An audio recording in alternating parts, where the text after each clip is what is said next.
86.9 FM. Fresh news, smart talk, all day. The views and opinions of the hosts and guests are their own and do not necessarily reflect the position of the management and staff of Guardian Network.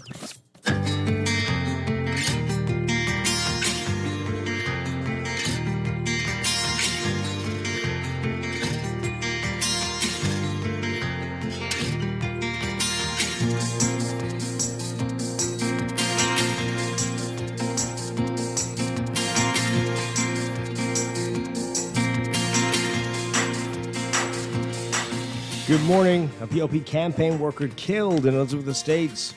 Police say a political dispute led to a shooting in Bimini.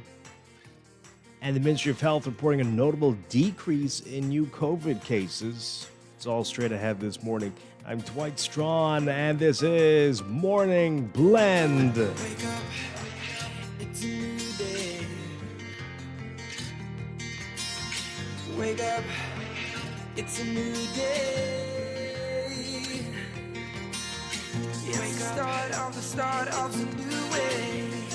You know that it's here. It's the start of the end of the old way. Revolution. Wake up, it's a new day. Wake up, it's a new day.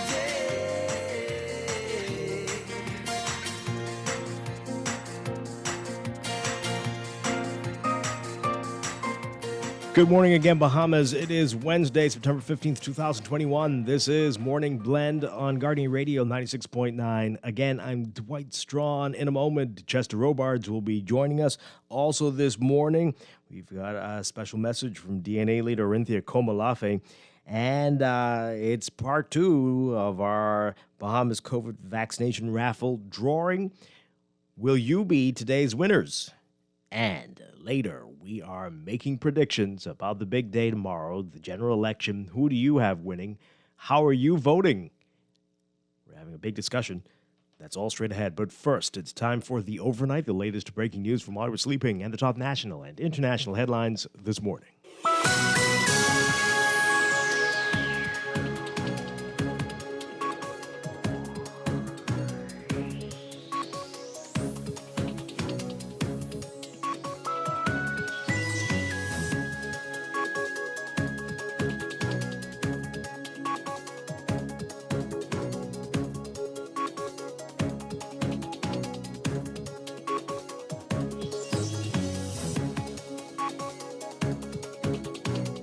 In the overnight, a PLP campaign worker stabbed to death outside a PLP constituency office in Elizabeth Estates.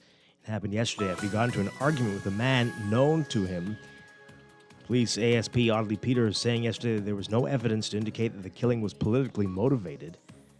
Police saying the two men knew each other well. The murder happened shortly after 7 p.m. on Antigua Street. The victim, who was in his late 30s, was stabbed in the chest and died at the scene. Police saying police have a man in custody assisting with the investigations into that murder. Meanwhile, a dispute between opposing political party supporters resulted in a shooting on Bimini. This was Monday night. Police saying that a man had just left a political rally when the incident happened. Police saying while walking home, he passed an area of some other party supporters, the members from the opposite side of his party, when one of the men produced a firearm and fired a shot in his direction, hitting him in the left leg. 2 days before Bahamians head to the polls to vote on Election Day, the Ministry of Health issued a statement saying there'd been a notable decrease in the number of new COVID cases. This was yesterday when they released that. The number of cases reported in the middle of August. And they're attributing this to the government's aggressive vaccination campaign. The number of COVID-19 cases began to plateau, according to the ministry, during the first 2 weeks of August 2021. The ministry is saying it's now noteworthy to mention that for the next 4 weeks, or 4 reporting cycles, there was a decrease in the number of COVID-19 cases. The result has been the effect of the aggressive vaccination campaign implemented by the government. The statement also saying it was previously predicted that once a reasonable percentage of citizens and residents became vaccinated, that such a result would be experienced.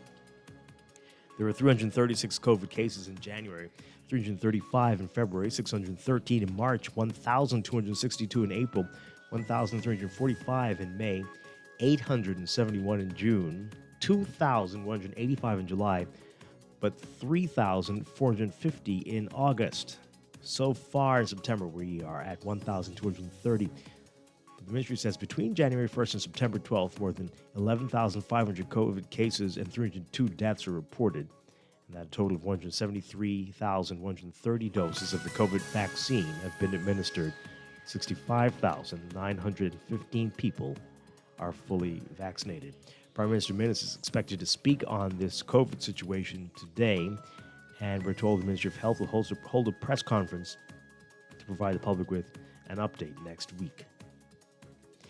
And Tourism Minister Dionisio De Aguilar says he's disappointed that the Minnis administration was not able to conclude the sale of the Grand Lucayan Hotel before the end of its current term in office.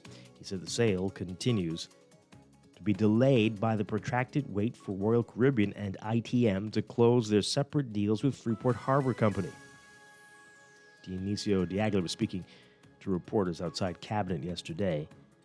He says the deal is ongoing and hasn't been concluded and that it's been very frustrating.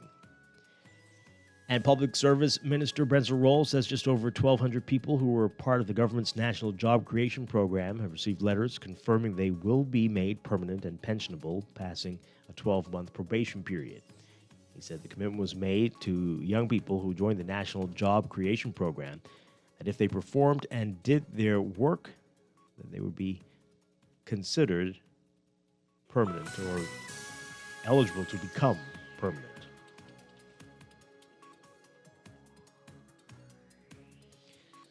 Overseas from the U.S., California Governor Gavin Newsom emphatically defeating a recall aimed at kicking him out of office early.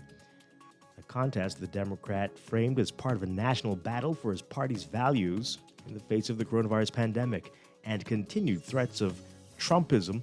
Newsom bolted to a quick victory boosted by healthy turnout in the overwhelmingly Democratic state.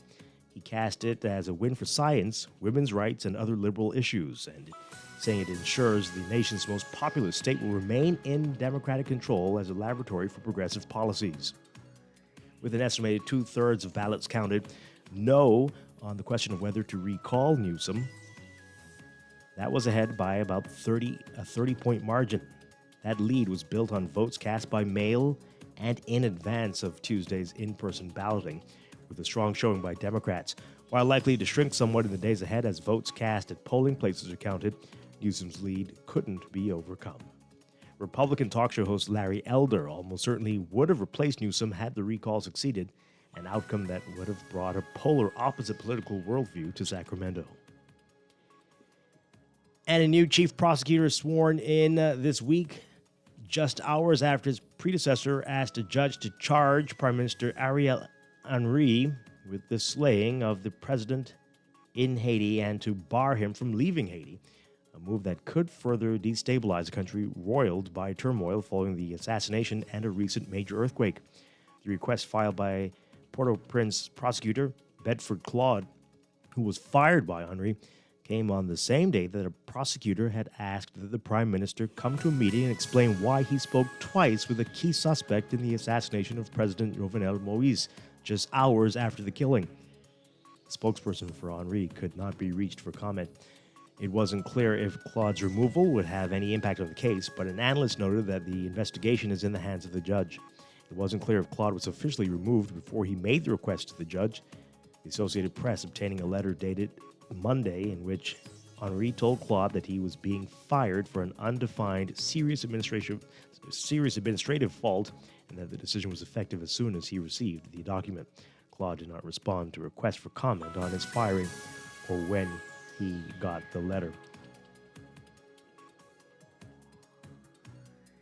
On Monday, Justice Minister Rockefeller Vincent ordered the chief of Haiti's National Police to boost security for Claude because Claude had received important and disturbing threats in the past 5 days.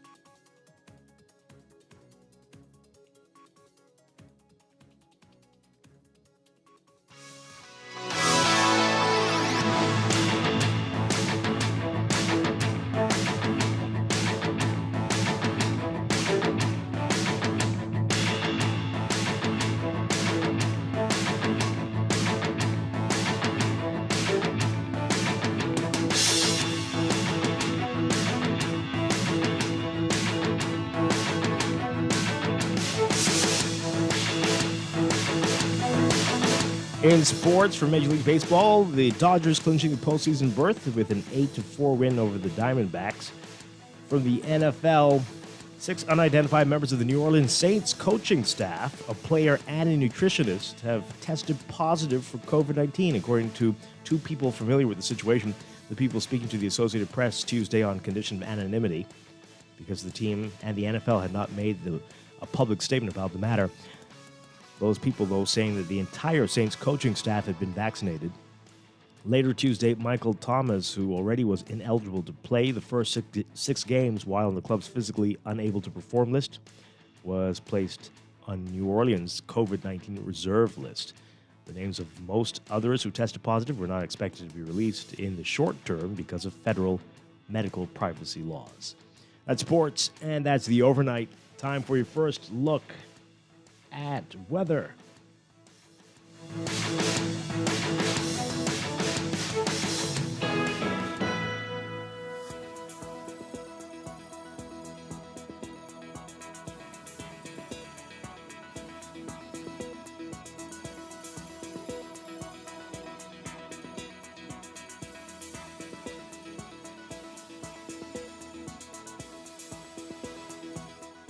Your weather for today: a moist tropical air mass over the area combined with a surface trough of low pressure just east of the Bahamas moving in a north-northwesterly direction will support showers and thunderstorms across the country through tonight.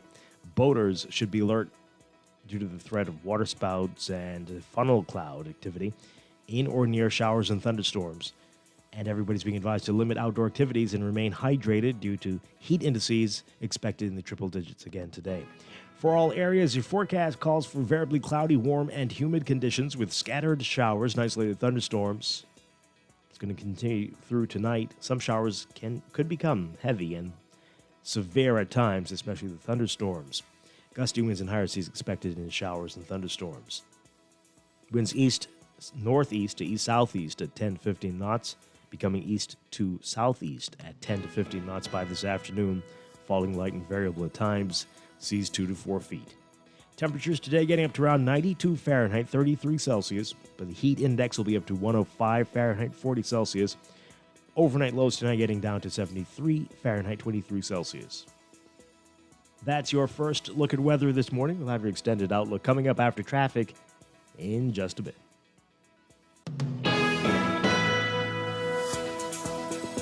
Wake up, it's a new day. Wake up, it's a new day. It's time for a break, but when we come back, we're discussing the day's top stories right here on Morning Blend on Guardian Radio 96.9, your home for fresh news and smart talk all day. It's a new day. Wake up, it's a new day.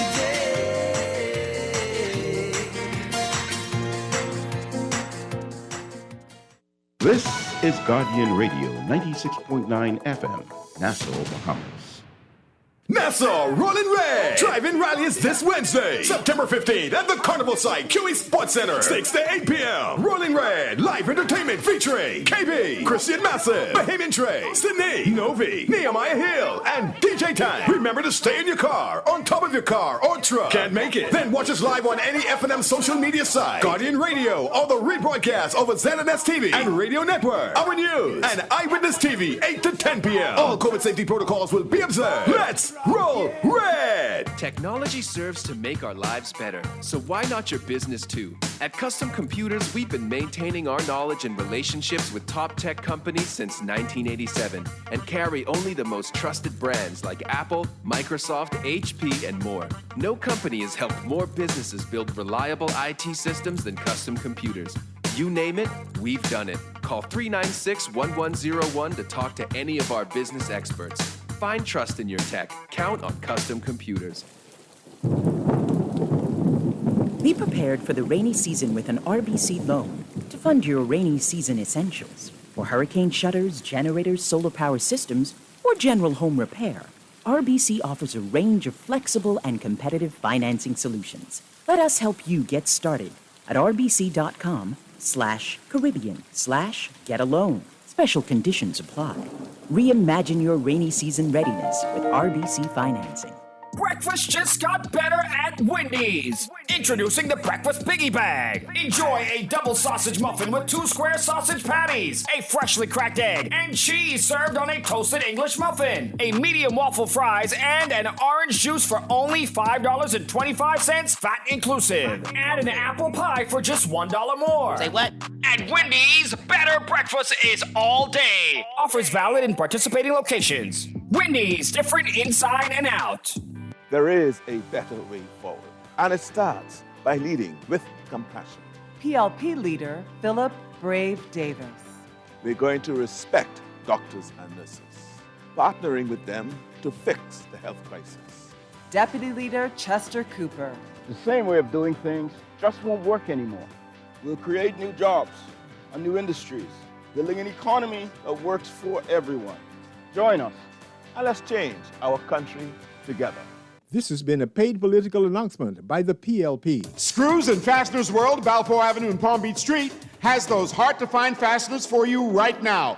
You can find stainless steel regular hex, carriage bolts, galvanized bolts, threaded rods, nails, self-tap screws, sex bolts, anchor bolts, turnbuckles, masonry tools, hand tools, and weed whacker strings. Check out the rope selection and carb body fasteners, too. Special orders are welcome. It's your #1 fastener store. Screws and Fasteners World, Balfour Avenue and Palm Beach Streets. Call 326-1976. This is Guardian Radio, your station for up-to-the-minute news, intelligent, interactive, and engaging conversation. 96.9 FM. Wake up, it's a new day. Wake up, it's a new day. It's the start of a new way. You know that it's here. It's the start of the end of the old way. Wake up, it's a new day. Wake up. We are back here with Morning Blend on Guardian Radio 96.9. We're streaming live on GuardianTalkRadio.com and on the Guardian Radio app for smart devices. We're also on your televisions on Cable Bahamas Channel 969 and BTC Flow Channel 612. Once again, I'm Dwight Strachan. Joining me now, Chester Robards. Good morning, Chester. Are you there? Yes. No. Yes? Okay, we'll get Chester together. He's muted. Chester, unmute your mic. Okay, we'll get that sorted out. You can join our conversation today. We'll give you the phone numbers to call in just a bit. You can also tweet us at MorningBlend969 or Facebook, facebook.com/MorningBlend969. Text us on the Guardian Radio text line powered by BTC 422-GR96, 422-4796. Standard text rates apply. Coming up this morning, more weather and traffic. And this hour coming up, we're going to be getting a special message. You would have preferred an interview. Yeah, absolutely. But we've got a special message from DNA leader Orinthia Komalafe. And later in our 8 o'clock hour, every Monday, Wednesday, and Friday, we are going to be drawing names for the Bahamas COVID vaccination raffle. We're partnering with the U.S. Embassy on this, and we've had some great prizes on Monday. We've got more today, Wednesday. And Chester's saying the host, we're not allowing him to unmute himself, so I don't know what's going on. Okay, try it again, Chester. All right. Then later, we're making predictions, and we want to hear from you. What do you think is going to happen tomorrow? As you know, thanks to the rules that we have, we're not going to be able to talk too much tomorrow, or much at all, about this. So today's the day to get your views in on what you think is going to happen, what's influencing your vote today or tomorrow, and what are you doing? You're voting for the party, you're voting for the leader, you're voting for the candidate, not voting, you're spoiling your ballot, you going to the beach. What are you doing? We're going to hear from you and our special guest this morning as well. We've got Chester sorted out yet. Is he here with us? Chester Robards. He has to reset. Okay, Chester, reset, log out, come back in, and we'll get you sorted out there. So a lot to get to on this Wednesday, on this election eve. Let's begin, though, with what's in the news.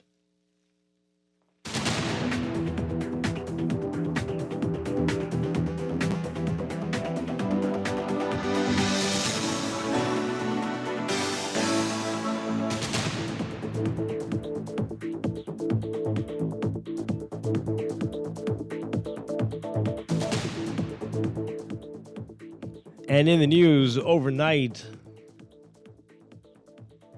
disturbing incident, a campaign worker killed in Elizabeth. A PLP campaign worker was stabbed to death outside a PLP constituency office in Elizabeth Estates last night after he got into an argument with a man known to him, according to police.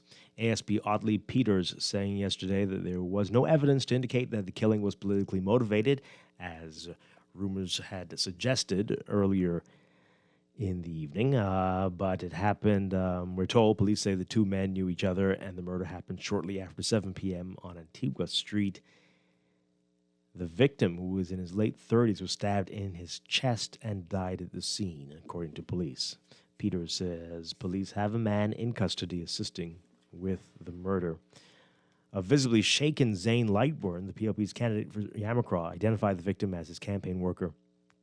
He said at the scene last night, quote, "I was at their house recently and I just saw him earlier this evening before we went into the community. He was a very helpful young man. He was always ready to help." In a statement, Lightburn said, quote, "We were shocked and saddened to lose one of our campaign volunteers to a violent crime today. We offer our most sincere condolences to his family." So that was Tuesday. Now, on Monday, there was an incident in Bimini. A dispute between opposing political party supporters resulted in a shooting on Bimini on Monday night, according to Superintendent Stephen Roll. Now, he says a man had just left a political rally when the incident happened.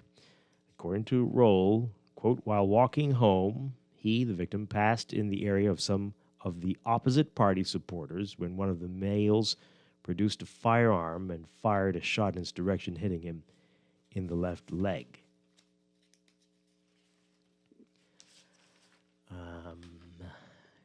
Now, Roll says the incident took place near a resort in Baileytown. Roll says when police officers arrived at the scene, they found bloodied clothes. And, quote, additionally, they received information that the man was transported in a private vehicle to the Bimini Clinic with apparent gunshot injuries to the left leg.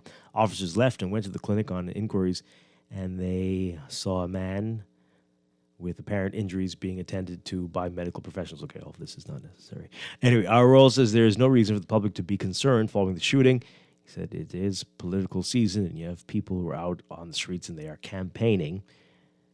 Quote, "We just want the public to exercise caution when doing so. We're still in a pandemic, and we want people to be aware that COVID is still out there, and we need to protect ourselves and refrain from any criminal activity." Right. Oh, Chester, you're with us. Good morning. Great to have you with us. Good to be here. All right. Now, this incident happened the same night as the F&M and the PLP had dueling motorcades on Bimini. Now, is that in motorcade? What does a motorcade on Bimini entail? That's what? To blanket the whole island, that's what, 3 cars each? And then you can't move? Golf cartcade? Or is it a golf cart? Right, golf cartcade. Right, Yeah. perhaps. Yeah, But we're not making light of this serious situation here. Although, I think people need to not jump to conclusions that this was necessarily politically motivated, right? I was gonna say, did the police draw that conclusion? I don't know. Or Just because you're wearing that color shirt and I'm wearing this color shirt and I do something to you, does it mean that that's what it is, or we have a long-standing beef? But anyway, crazy stuff is happening, folks. Keep that in mind, as this truly is the silly season. Truly, truly, truly. Okay. So, speaking of, maybe I shouldn't say that. But head scratching, maybe not silly, but head scratching. After all of what we've been hearing over the past few weeks and how it has been clear to everyone that August was the worst month ever for us in this fight against COVID, in terms of the numbers of people who died, the numbers of people who got COVID, the numbers of people who were hospitalized. this bizarre report from the Ministry of Health talking about a notable decrease in new COVID cases. Released just 2 days before Bahamians head to the polls to vote on election day, the Ministry of Health says there's been a notable decrease in the number of new COVID-19 cases reported since the middle of August because of the government's aggressive vaccination campaign. It says, quote, the number of COVID cases began to plateau during the first 2 weeks of August 2021. It is noteworthy to mention that for the next 4 weeks or 4 reporting cycles, there was a decrease in the number of COVID-19 cases. This result has been the effect of the aggressive vaccination campaign implemented by the government. It was previously predicted that once a reasonable percentage of citizens and residents become vaccinated, such a result would be experienced. Now, earlier we went through the numbers. I'll do it again. There were 336 COVID cases in January, 335 in February, 613 in March, 1,262 in April, 1,345 in May, 871 in June, but 2,185 in July, 3,450 in August, and so far in September, 1,230. It is the 15th today.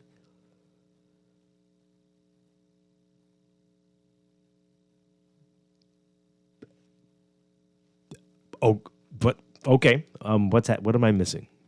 What am I getting? What am I not getting?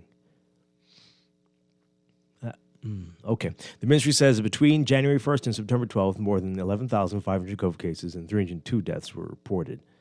A total of 173,130 doses of the COVID-19 vaccine have been administered. 65,915 people are fully vaccinated. The Prime Minister is expected to speak on the situation today.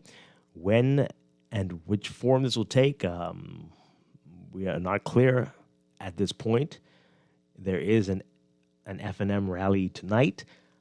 I hope that's not where he's going to be talking about this. Is that where he's going to be talking about this? That would be weird. That would be very weird. Huh. And the Ministry of Health will host a press conference to provide the public with an update next week. Now, while the number of new COVID cases decreased over the last few weeks, hospitalizations continue to reach all-time highs. As of September 13th, 182 people were in hospital with COVID. Last week, the country hit a record when 190 people were hospitalized. The ministry says it expects that as COVID cases continue to decrease, there will be a decline in the hospitalizations reported. Well, everybody expects that. I mean, that's what you would expect. Okay, yes. It says that as the cases continue to decrease, it also expects that the number of deaths will decrease. Well, you all are geniuses at the Ministry of Health. Geniuses. Okay, yes. And it says the Ministry of Health extends its sympathy to the families who have suffered great loss during the third wave of the vicious pandemic. Okay. As of September 13th, 467 people died because of COVID-19. Now, the ministry's statement failed to mention that the country's test positivity rate, which was 70% on September 12th and 19th, 70% on September 12th and 19th, and on September 13th was significantly higher than the 5% the World Health Organization says is an indicator that the infection is under control. On Friday, healthcare workers at Princess Margaret Hospital sounded the alarm that the system is in crisis due to the surge in COVID cases. And folks at Doctors Hospital have been saying the same thing. So what's happening? What are we doing? What are we doing? Why are we saying this? Is this political? What's going on here? That this is a minuscule, if anything, drop of probably just a couple cases or something. It certainly feels political. I mean, everything does at this time, though, right? Right.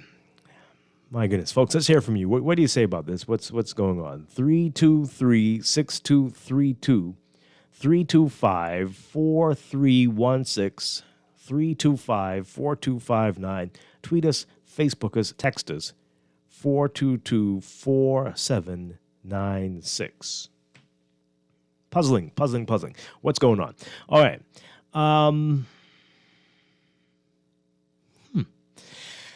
Let's get to your text messages. Okay, so here we go. Somebody says here, how in heaven's name could the number of cases have decreased because of vaccinations? There hasn't been sufficient time to feel the effects of vaccines that just got here a month ago. Why do reporters... No, don't do that. Why do reporters accept these assertions without a question? It was a statement, first of all, and there's been no press conference yet. We haven't heard from these folks, and if you try to get them to respond, they'll say, oh, wait for the press conference or wait for the Prime Minister to speak to it. So, no one's... That's right. That report there highlighted the deficiencies of that statement. So it's not we're reporting what the ministry reported. You and all of us are coming to our own conclusions on this. Yeah. They all go. The text also goes on to say, I'm certain now that Menes based his entire election campaign on vaccinations. He called elections immediately after the 130,000 vaccines arrived, ignoring the ongoing surge and advice from medical professionals to restrict activities. He instead expanded activities, including mass gatherings at the sports center. If this is the case, he's miscalculated badly. All right. This is a text here. What are these clowns reporting on? Looking for brownie points at the 11th hour. It's kind of sad. We'll get to that one in a bit.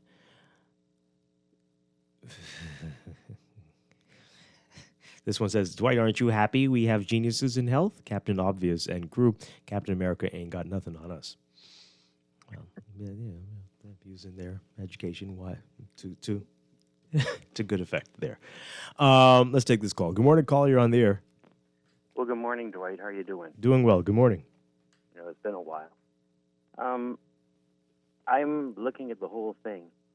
First of all, it's a lovely day. I don't know if you had paid attention on the way to work.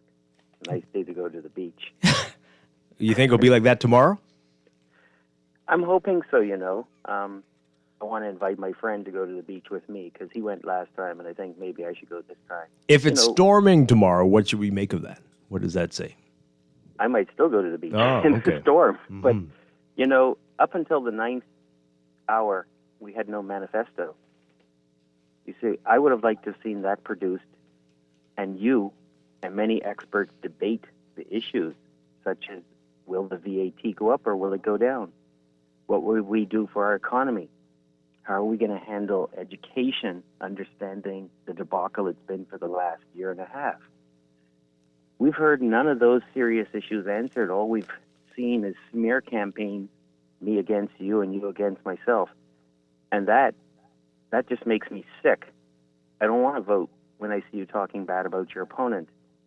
Because if in the course of winning you have to lose the respect of your opponent, you've won nothing. And I guess they never heard that before. I wanted us to run on our record. Quite simple. But we're good at distracting.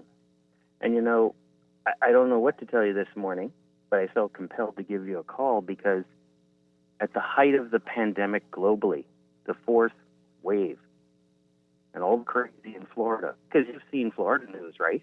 Oh, yes, the numbers are going up there, and we're talking about a tiny percentage decrease here. It's insane. I mean, what? Okay, so let's go with the numbers that they're saying, the science, the facts.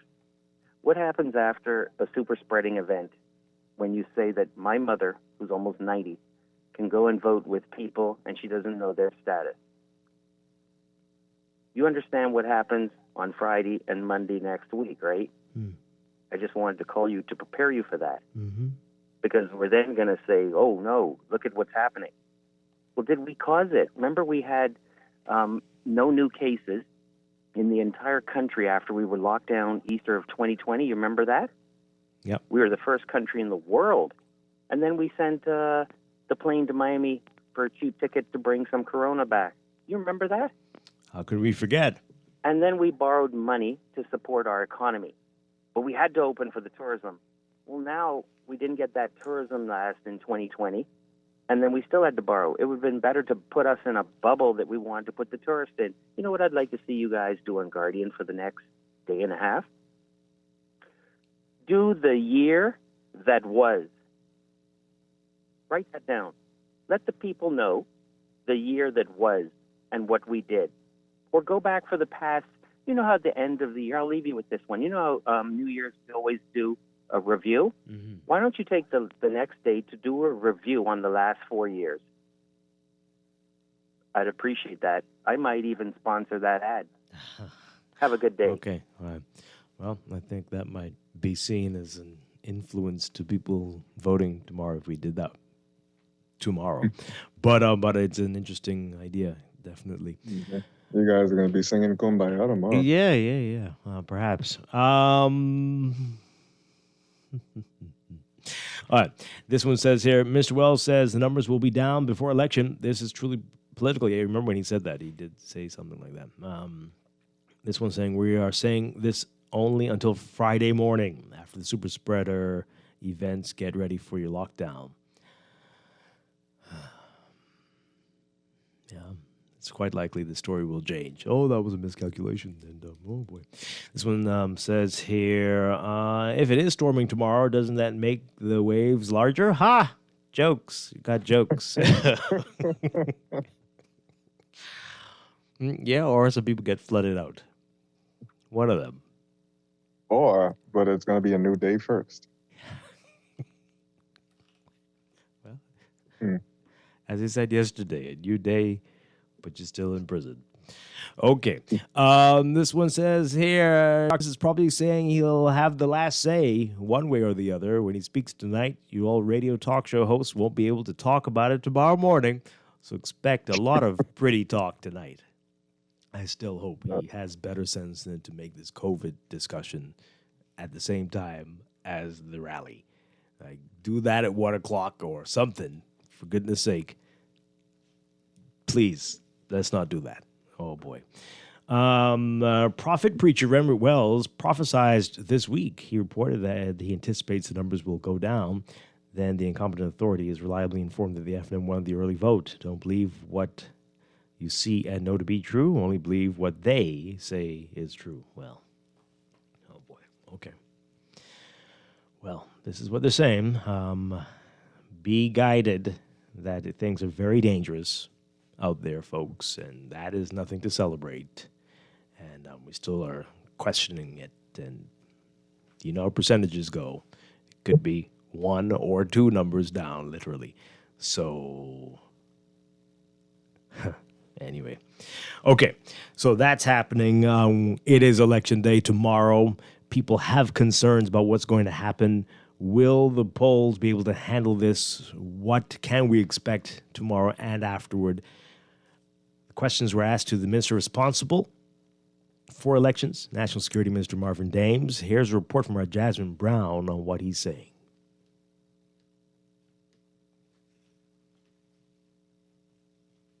Though some health officials have advised against it, the government announced that quarantined people who are registered to vote will be allowed to break quarantine and cast their ballot on Election Day. However, they will be required to return to their place of quarantine following the vote. Asked if he expects this to impact voter turnout, Dames said this. Well, you may have quarantine voters among you right here, right now. Quarantine voters all around us, you know. You don't know who they are. Again, our intentions is to ensure that we go into it assuming that every voter is quarantined. Dames also insists that despite what some may think, provisions have been made to ensure everyone's safety. It has always been our intention to treat the environment as if every voter is quarantined, and that's our intentions. I mean, it didn't work perfectly due to the advanced polls, but you can expect some changes coming into the election day. The National Security Minister says additional steps will be taken to ensure that voters are masked, keeping their distance, and they're sanitized. As it relates to the disorderly scenes that unfolded at some polling stations during the advance poll, Dame says the parliamentary commissioner as well as the Bahamas Police and Defense Forces have gone back to the drawing board and will take additional steps to ensure the process is improved. And you can expect come election day that you would see any number of those issues that you saw at the advance polls are rectified. Last week's advance poll got off to a chaotic start at multiple polling stations on New Providence. Lines were long, reminiscent of the 2017 advance poll. Despite the local surge in COVID-19 cases and hospitalizations, there was little social distancing at some polling stations. Reporting for Guardian News Network, I'm Jasmine Brown. Did that inspire confidence in you, listening to him speak just now? You feel good about tomorrow? I don't know. I feel a little. No, I don't think so. Yeah. What? You're fine? Yep. Okay. No. I don't think I was inspired at all. Oh, okay. Well, I was wondering if it's just. Everyone's a quarantine voter. Everybody, I guess you should always treat everyone like that. Yeah, I guess everybody, right? Especially if you're on the back of a truck during a motorcade or at a rally. Yes. Yeah. Yes. Oh, yeah. Especially. Absolutely. Well, maybe we'll Lots get of that. masks pulled below their noses out there, or not around. Maybe people will get it next week. But yeah, sure. Okay. So this texter says, well, this is to me, I guess, instead of the uncertainty, encourage people to wear their mask properly over their nose, sanitize, and social distance. Push that message because the scare tactics will prevent people from going to the polls. Oh, okay. And maybe I don't know what their strategy is, but they definitely should have someone out there handing out proper masks for people who come with strange things around their face. Yeah? It could help. Well, yeah, sure. We don't need to wait for the government to do that. If some private individuals or organizations, whomever, I don't know, but some who could help with that, definitely that would be a great idea. But yeah, everybody, I was saying it last week. I would, if you can, double mask tomorrow. And you might want to try some gloves before and after. And I'm considering seriously, although the weather might not permit, but invisible manning up, like where you only see my eyes and until I need to show my face to vote, but just to cover everything that could be exposed and then immediately throw those things in the wash or something. But not that things are that bad, but just to be extra careful tomorrow. I mean, it's not quite like the supermarket. You are moving about there, but you're going to be standing around likely. And so you need to keep that in mind. And some people just do not understand what 6 feet is. They think it's probably 6 inches or something. I don't know. But yeah, so keep that in mind tomorrow. But definitely protect yourself. I don't think you have to be terrified. Some people are really scared out of their mind, and I don't know if that's necessary. But be careful. Be careful tomorrow, definitely. Text us 422-4796, 323-6232, 325-4316, 325-4259. Tweet us and Facebook us. Let's take this call. Caller, you're on the air. Good morning, Dwight. Hi, good morning. Good morning, Chester. Morning. Dwight, one special request I asked of you this morning to play the song by the Eagles, one of the hits called Desperado. Play that for me, please. Sometime, because I don't know what's going to happen tonight at that Red Rally, because last time I heard it and it was like desperate. And so who's the Desperado here? Is it, are we the, or they are?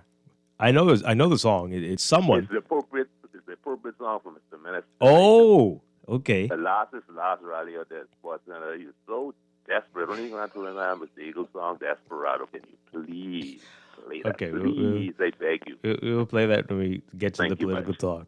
Yeah, okay. Oh, that's is it Menace? That is oh boy. Those lyrics are serious. Huh.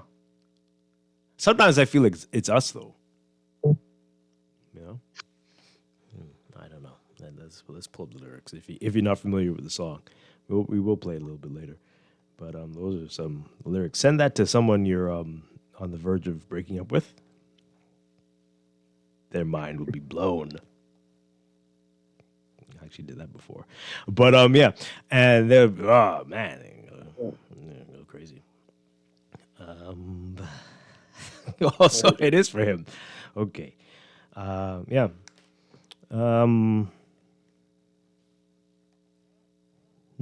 Deborah, why don't you come to your senses? You've been out riding fences for so long now. Oh, you're a hard one. I know that you got your reasons. These things that are pleasing you can hurt you somehow. Don't you draw the queen of diamonds, boy. She'll beat you if she's able. You know, the queen of hearts is always your best bet. Now it seems to me some fine things have been laid upon your table, but you only want the ones that you can't get. I think it's us more than any of the politicians. You're right. But anyway, Desperado, oh, you ain't getting no younger. Your pain and your hunger, they're driving you home. And freedom, oh, freedom, well, that's just some people talking. Your prison is walking through this world alone. This is for the Bahamian people. You ready to play this now? Let's play this now. Desperado by the Eagles. Let me find that.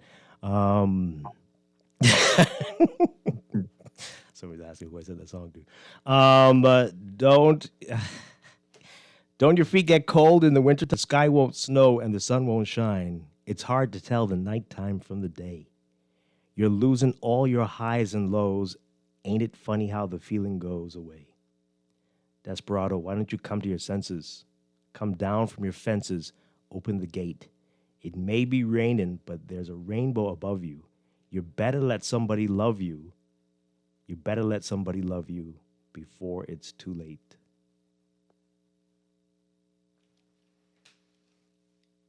Oh, my. Oh, my. Yeah, we ready? I think you're right. I think it's the Bahamian people. Yeah, it's the Bahamian people. Yeah. Bahamian people, you need to think about it carefully. You're getting older now. It's time to settle down and really think about the future.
Time for your first look at traffic for this morning, brought to you by RBC Royal Bank.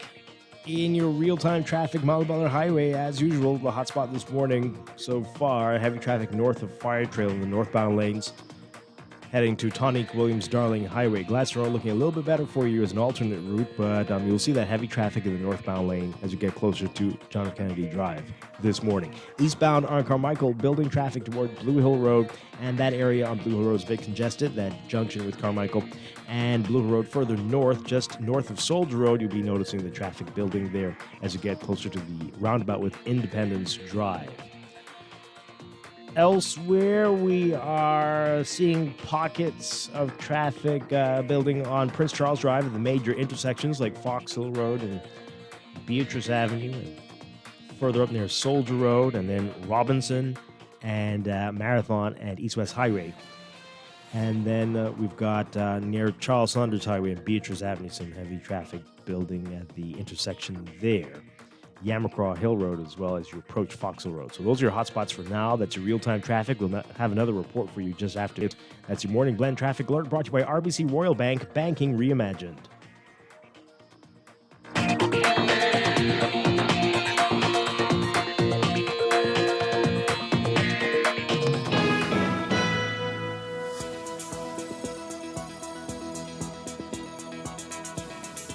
And time for another check of your weather for this morning. We've got a tropical air mass, a moist tropical air mass that's over the area, combined with a surface trough of low pressure just east of the Bahamas. We've been telling you about that for a few days now. That's moving in a north-northwesterly direction and will support showers and thunderstorms across the Bahamas through tonight. For all areas, your forecast calls for variably cloudy, warm, and humid conditions with scattered showers and isolated thunderstorms through tonight. Some showers could be heavy and thunderstorms strong to severe at times. Temperature-wise, we're looking at highs getting to around 92 Fahrenheit, 33 Celsius. Overnight lows tonight getting down to 73 Fahrenheit, 23 Celsius. The heat index today is going to be a major factor again, expecting the triple digits, Celsius, and everybody's being asked to limit outdoor activities and remain hydrated as a result of this. In your extended outlook, a low-pressure system is expected to develop just east of the islands out of that low we've been telling you about, and that can happen over the next few days. Combined with streaming tropical moisture, this will enhance shower and thunderstorm activity across the area over the next few days. So for tomorrow, Election Day, expect variably cloudy, warm, and humid conditions with scattered showers and isolated thunderstorms. Friday, variably cloudy, warm, and humid with scattered showers and isolated thunderstorms. We're monitoring a number of areas in the tropics. We've got an area of low pressure a few hundred miles south of the Cabo Verde Islands. It has a formation chance of 80 to 90% through the next 5 days. A trough of low pressure a couple hundred miles north-northeast of the southeastern Bahamas. That area is producing a large area of disorganized showers and thunderstorms with a formation chance of 60 to 70% through the next 5 days.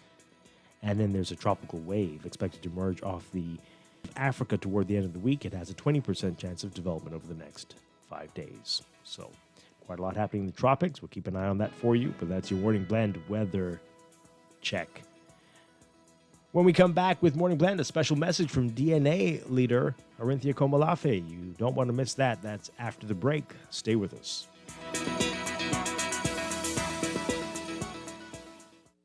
Do you need to insure your vehicle at the best price? With the most options and free installment payments, CG Atlantic agents offer affordable coverage for everyone. Just call 677-6422 to find out how you can protect your vehicle with extra options to keep you covered. Why wait? Call CG Atlantic agents today at 677-6422. Visit us online at cgatlanticagents.com or in person at Atlantic Collins Avenue. Nassau Insurance Brokers and Agents Limited, trading as CG Atlantic Agents.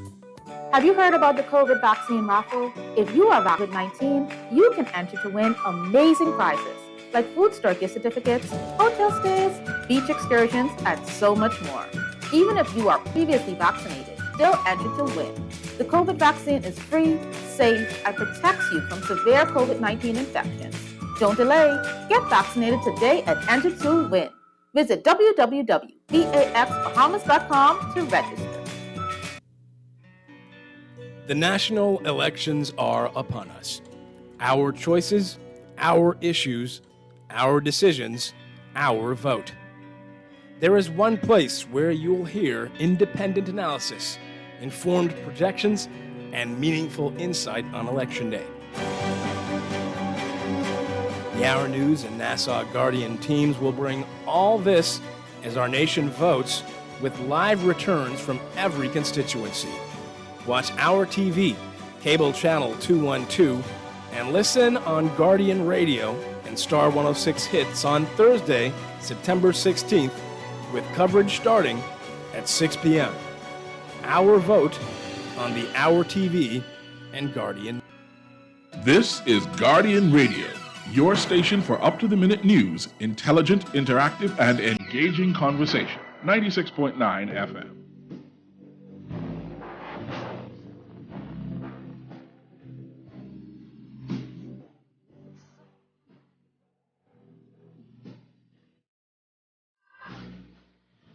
We are back here with Morning Blend on Guardian Radio 96.9. Dwight Strachan along with Chester Robards on this Wednesday morning.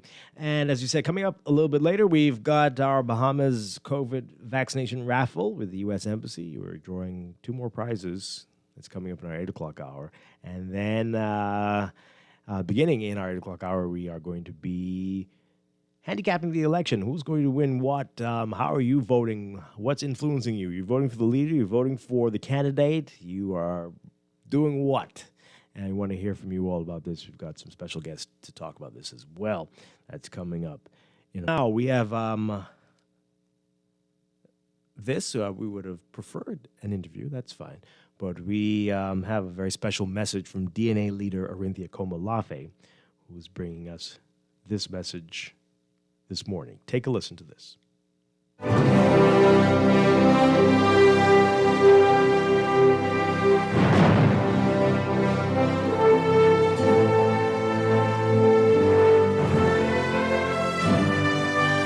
Fellow Bahamians, the time has come for us to make the decision as to who will lead our nation for the next 5 years. This decision is not always easy, and certainly the decision this time around is not easy for many of you. However, there is one thing all Bahamians can agree on, and that is we need change and a new direction in our beloved Bahamaland. Last week, Thursday, several Bahamians voted in the advance poll. I visited all the polling stations during the advance poll that planning and preparations were inadequate.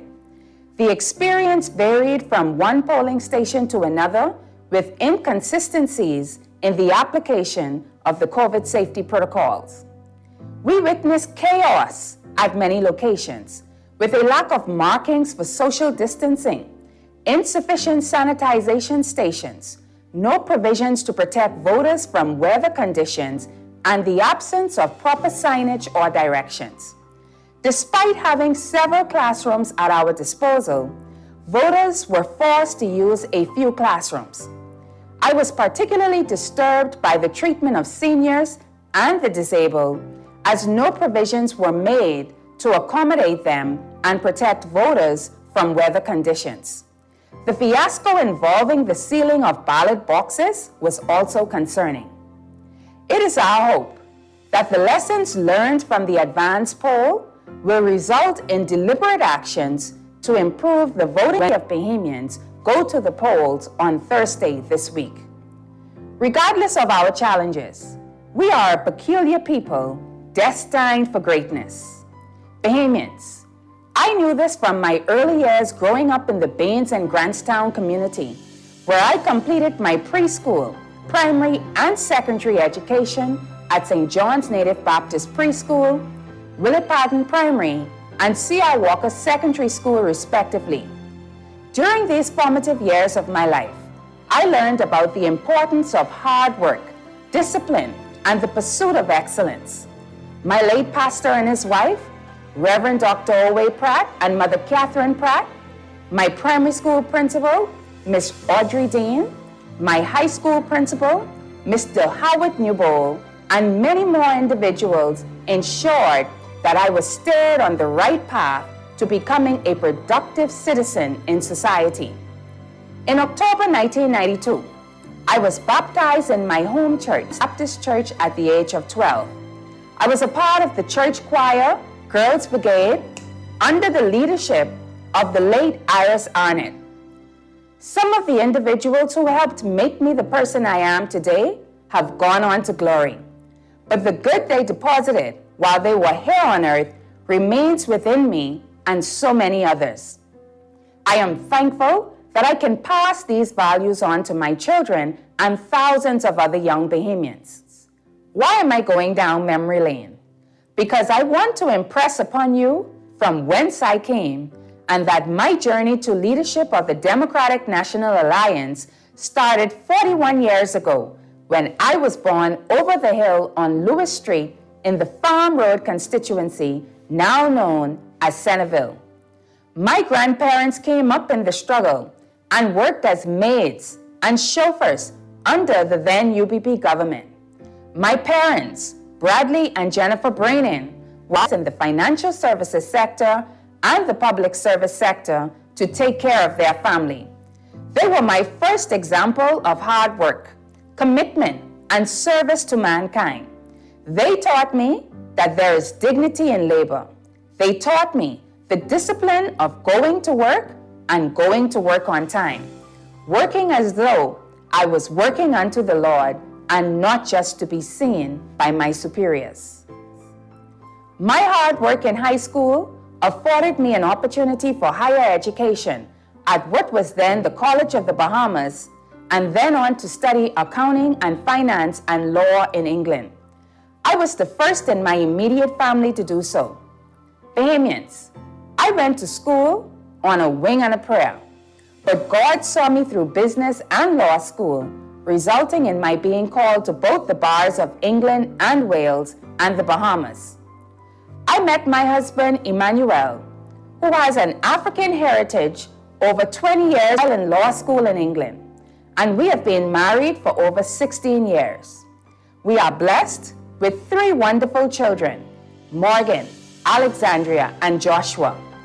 Bahamians, true love knows no color, race, or nationality. My husband and I share similar values. We are God-fearing individuals. We are not perfect individuals, but we believe in righteousness, justice, and living at peace with all mankind. We have both worked hard to build careers in our respective fields by sheer determination. I have had the opportunity to practice law and work in the financial services industry both in the Bahamas and Switzerland, while my husband has distinguished himself in the financial services sector. Our work in the community, which spans over a decade and a half, has focused on youth development, education, sports, and mentoring. My life's journey has been one driven by purpose and the desire to serve. Politics is only a vehicle to achieve this goal. Many Bahamians have asked me, why have I chosen to get into politics with the personal attacks, vitriol, malice, insults, and that often plagues Bahamian politics? It is sad, but it is a reality that numerous qualified Bahamians avoid politics for the same reason. However, if the best and brightest minds do not step forward, what will be the fate of our Bahamas? If the professionals who have so much to offer shun the front line of Bahamian politics, how can we progress as a nation? If those who are comfortable in their careers and personal lives are scared away by the vicious nature of politics, what quality of leadership would we have in our country?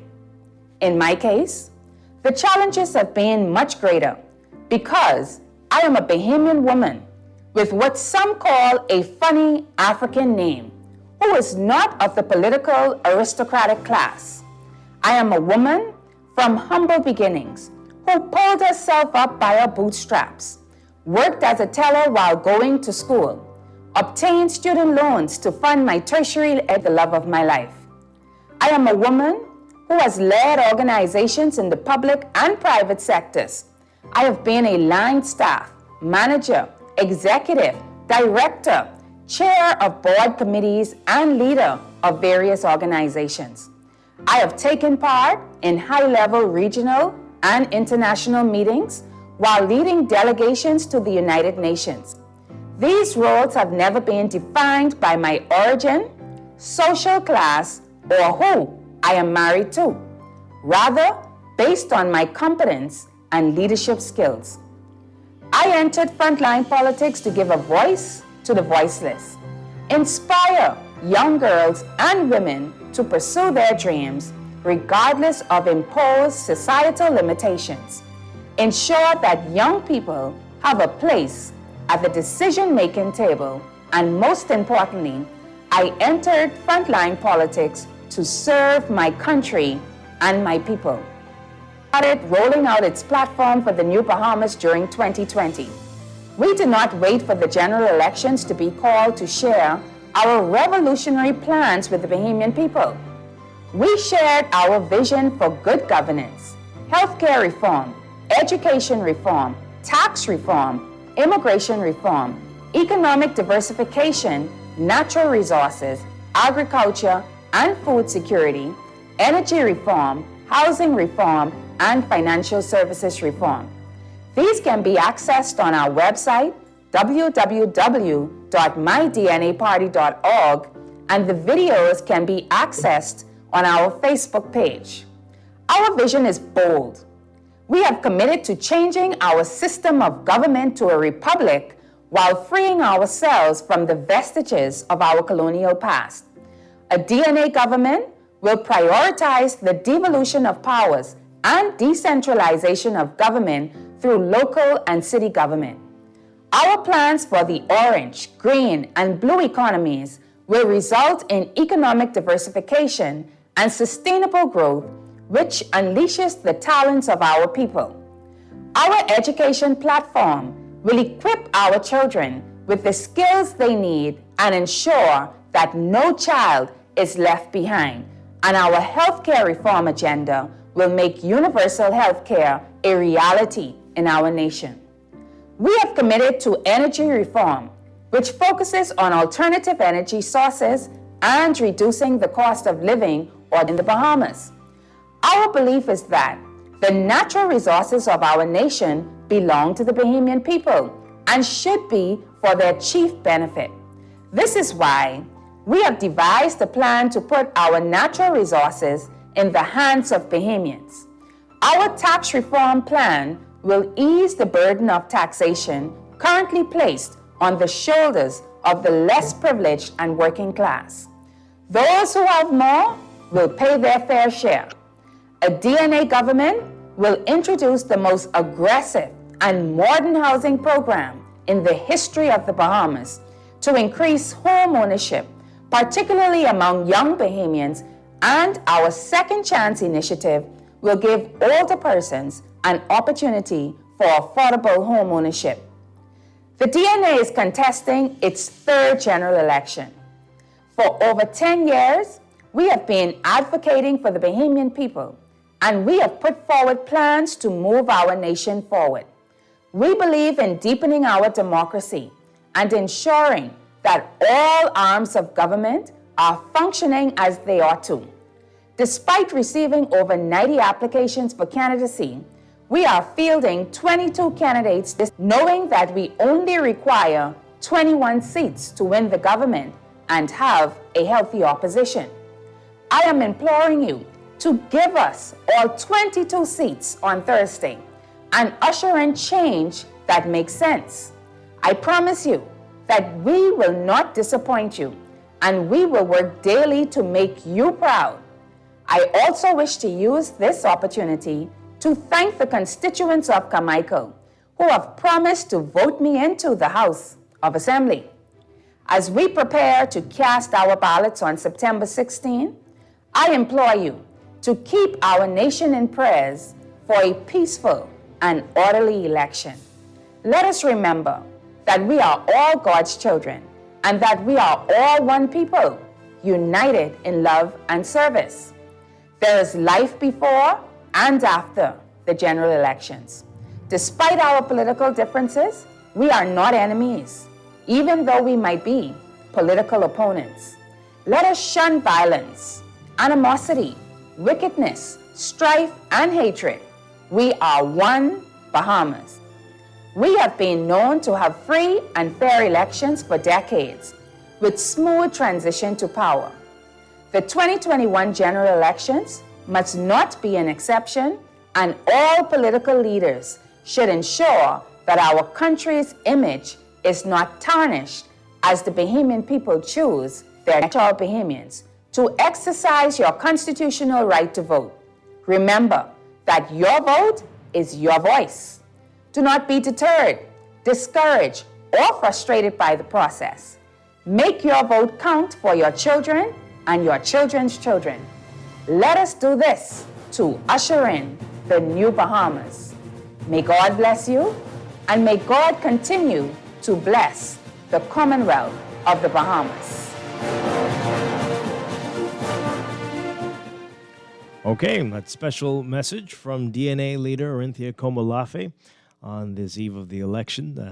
As you said, if you can't get an interview, then I guess that's what you get there.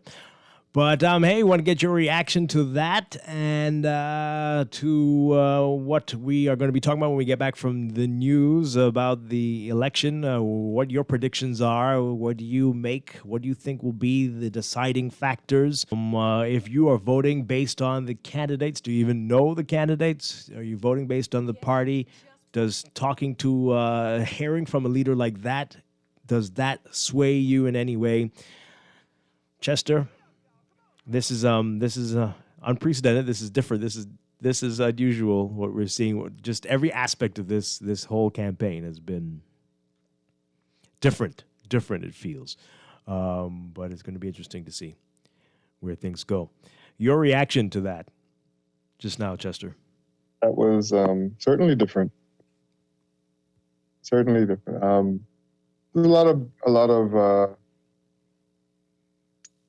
I don't know if there was a lot of substance in it. Certainly a lot of fluffy background. Definitely, yeah. She did say about the moving the country to a republic and decentralizing and local government, city government.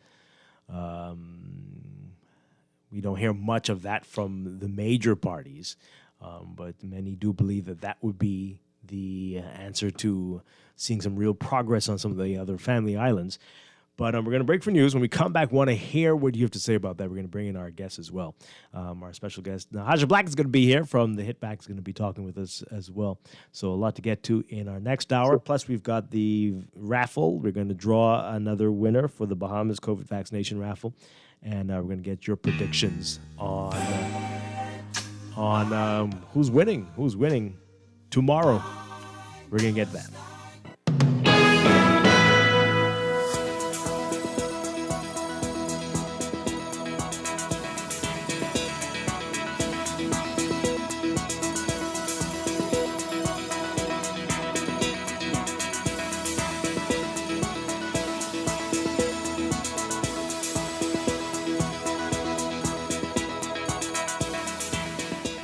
Welcome back to Morning Blend here on Guardian Radio 96.9. We are streaming live on Guardian Tom and on the Guardian Radio app for smart devices. We're also on your televisions on Cable Bahamas Channel 969 and BTC Flow Channel 612. You can tweet us at Morning Blend 969 or Facebook.com/Morning Blend 969. Text us 422-4796. And now at 8:22, time for another check of your weather for today, brought to you by Bahamas First Insurance. Here's what's happening. We've got a moist tropical air mass over the area combined with the surface trough of low pressure just east of the islands, moving in a north-northwesterly direction. That's going to support showers and thunderstorms across the area through tonight. Boaters should be alert for water spouts and funnel cloud activity. And we're expecting heat indices in the triple digits again today, so everyone's being asked to remain hydrated and limit outdoor activity. For all areas today, forecast calls for variably cloudy, warm, and humid conditions with scattered showers and isolated thunderstorms through tonight. Some showers could become heavy and thunderstorms strong to severe at times. We're looking at highs getting up to around 92 Fahrenheit, 33 Celsius. The heat index will be up to 105 Fahrenheit, 40 Celsius, getting down to about 73 Fahrenheit, 23 Celsius. In your extended outlook, a low-pressure system, that one that we've been talking about, expected to develop just east of the islands over the next few days, combined with streaming tropical moisture, will enhance shower and thunderstorm activity across the area over the next few days. So for tomorrow, Thursday, Election Day, variably cloudy, warm and humid with scattered showers and isolated thunderstorms. Friday, pretty much the same, variably cloudy, warm and humid with scattered showers and isolated thunderstorms. In the tropics, in addition to that trough of low pressure just a couple hundred miles northeast of the southeastern Bahamas, which is producing a large area of disorganized showers and thunderstorms with a formation chance of about 60 to 70% through the next 5 days. In addition to that, we're also watching an area of low pressure located a few hundred miles south of the Cabo Verde Islands, has a formation chance of about 80 to 90% through the next 5 days. And there is a tropical wave expected to emerge off the west coast of Africa toward the end of the week. It has a 20% chance of development through the next 5 days. That's what's happening in the tropics. That's your weather. That's your Morning Blend weather check, brought to you by Bahamas First Insurance. What's first for you comes first for us.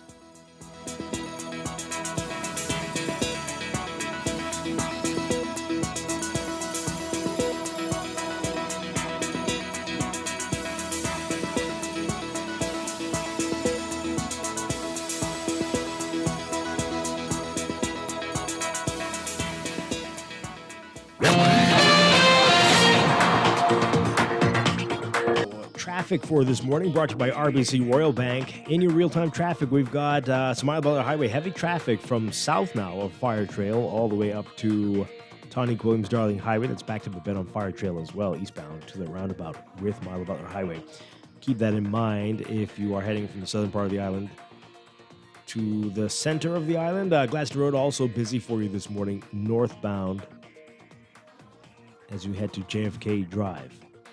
Carmichael Road seeing some heavy traffic from almost Fire Trail all the way east to Blue Hill Road, and Blue Hill Road is congested from well south of St. Vincent Road up to Independence Drive, especially north of Soldier Road. That heavy traffic as you head toward that roundabout. Independence Drive backed up a ways as well, westbound to that roundabout. Then we've got East Street seeing some congestion from that intersection with Robinson Road, and especially northbound between Soldier Road and Robinson Road, particularly north of the roundabout with East-West Highway and Independence Drive. So keep that in mind. That's not a pleasant area to be right now, but good luck. Further south on East Street, we're seeing near Sapodilla Boulevard all the way down to Bamboo Boulevard, some congestion in that area as well. Then we've got Wolf Road, Bernard Road, Village Road, and Soldier Road. That intersection is looking congested. And we've got pockets along Prince Charles Drive at the major intersections, so Fox Hill, Beatrice Avenue, Soldier Road, and especially Robinson and Old Trail Robinson and East-West Highway Marathon Road. Those are your hot spots this morning. A lot more headaches out there, so keep that in mind. It's going to be a challenging commute for you today, and some of the roads are wet as well. That's your real-time traffic in your Morning Blend Traffic Alert, brought to you by RBC Royal Bank, banking reimagined.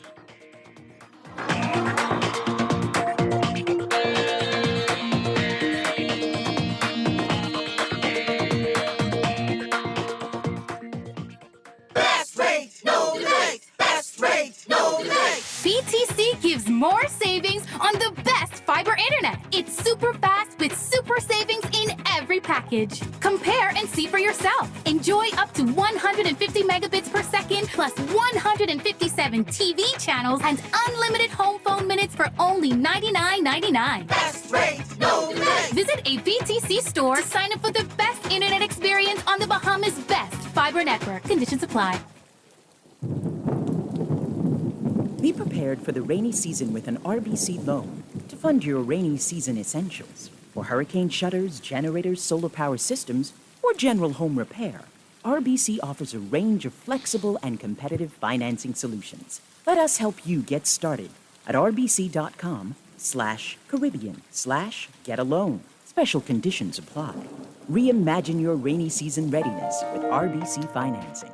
Nassau Rolling Red. Drive-in rally is this Wednesday, September 15th at the Carnival site, QE Sports Center. Sixth and Red. Live entertainment featuring KB, Christian Massive, Bahamian Trey, Sydney, Novi, Nehemiah Hill, and DJ Time. Remember to stay in your car, on top of your car or truck. Can't make it? Then watch us live on any F&M social media site, Guardian Radio, or the rebroadcast over ZNS TV and Radio Network. Our news and Eyewitness TV, 8 to 10 p.m. All COVID safety protocols will be observed. Let's roll red!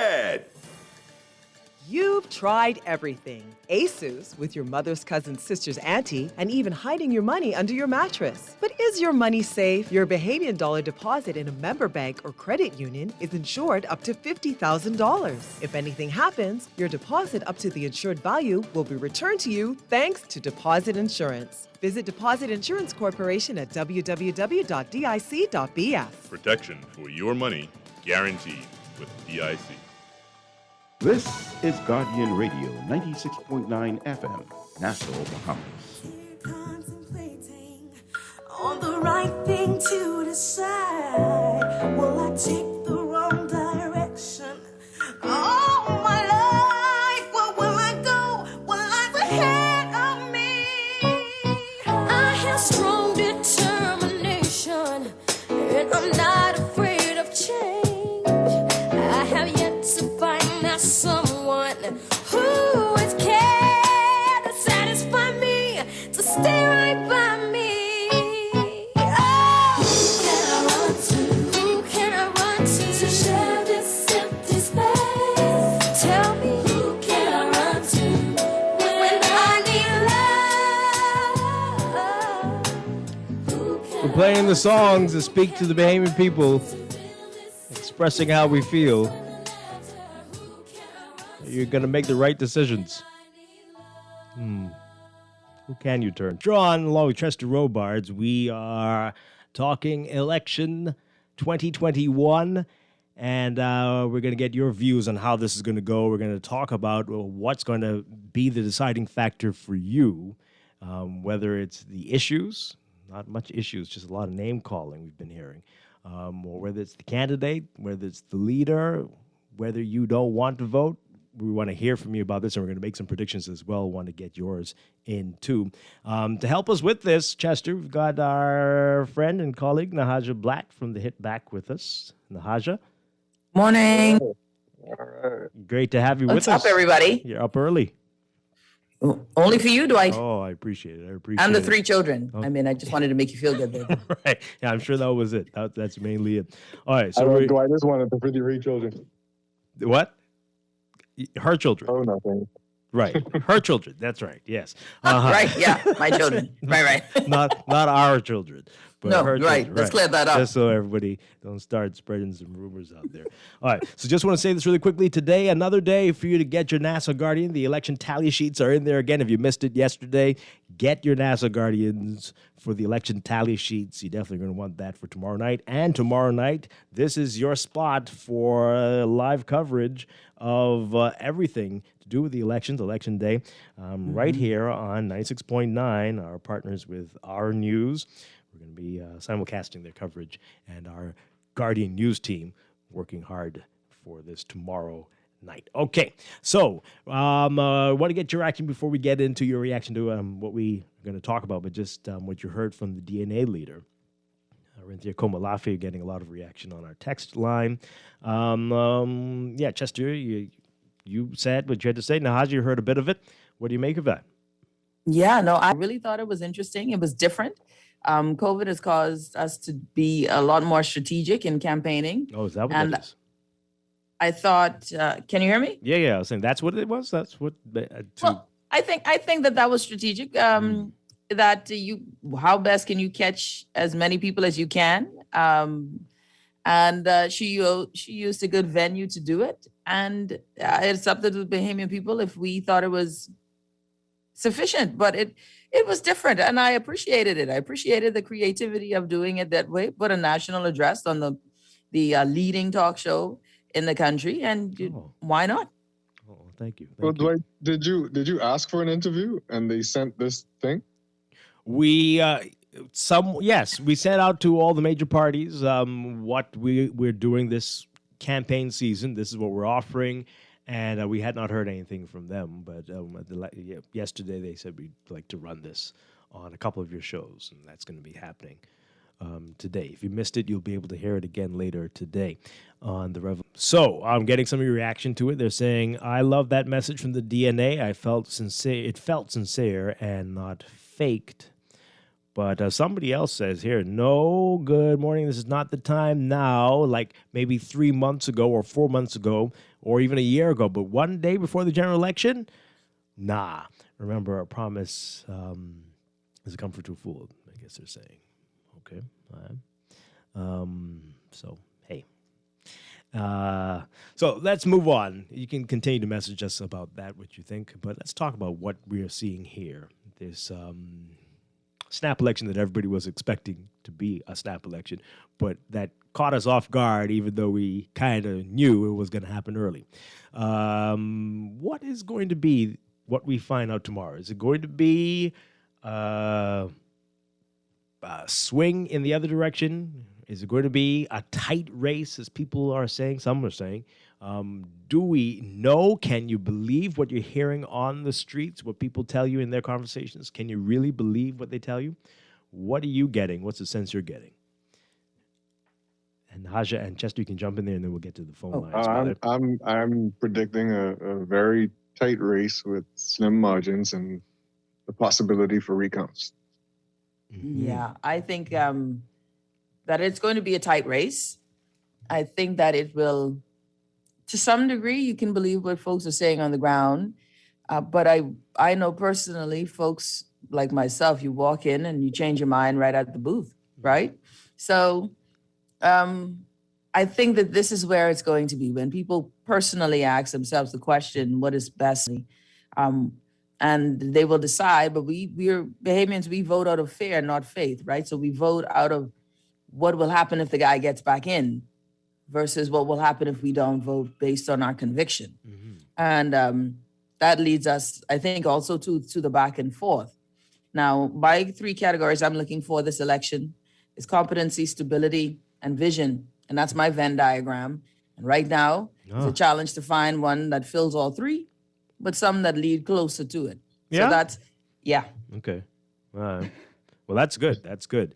So do you think COVID is going to play? And the number of people who keep saying, they keep texting, are they just saying that now, but the bug will hit them tomorrow? About how they're not going. They don't feel comfortable voting. They don't want to be a part of a super spreader event. And that's that's been a turnoff, and that will be a turnoff for them. How much of a factor will that be? And will we see the low voter turnout that so many are predicting? I'm predicting a low voter turnout, and I don't think that's going to change based on this opening up to quarantine people, because I feel like they were going to come to the polls either way. Yeah. Just as we always think it's going to be low, I actually think it's going to, and low is, what do we consider low, right? If we have 190 people who have registered, right, who are on the registry, 190,000 people. We saw the advance poll. Well, we know that, 19,000 registered for the advance poll. So how many people showed up? I think that there is still a lot of energy for it. Now, did it actually bring concern? What we saw at the advance polls, yes, a lot of people are concerned about how well organized this will be.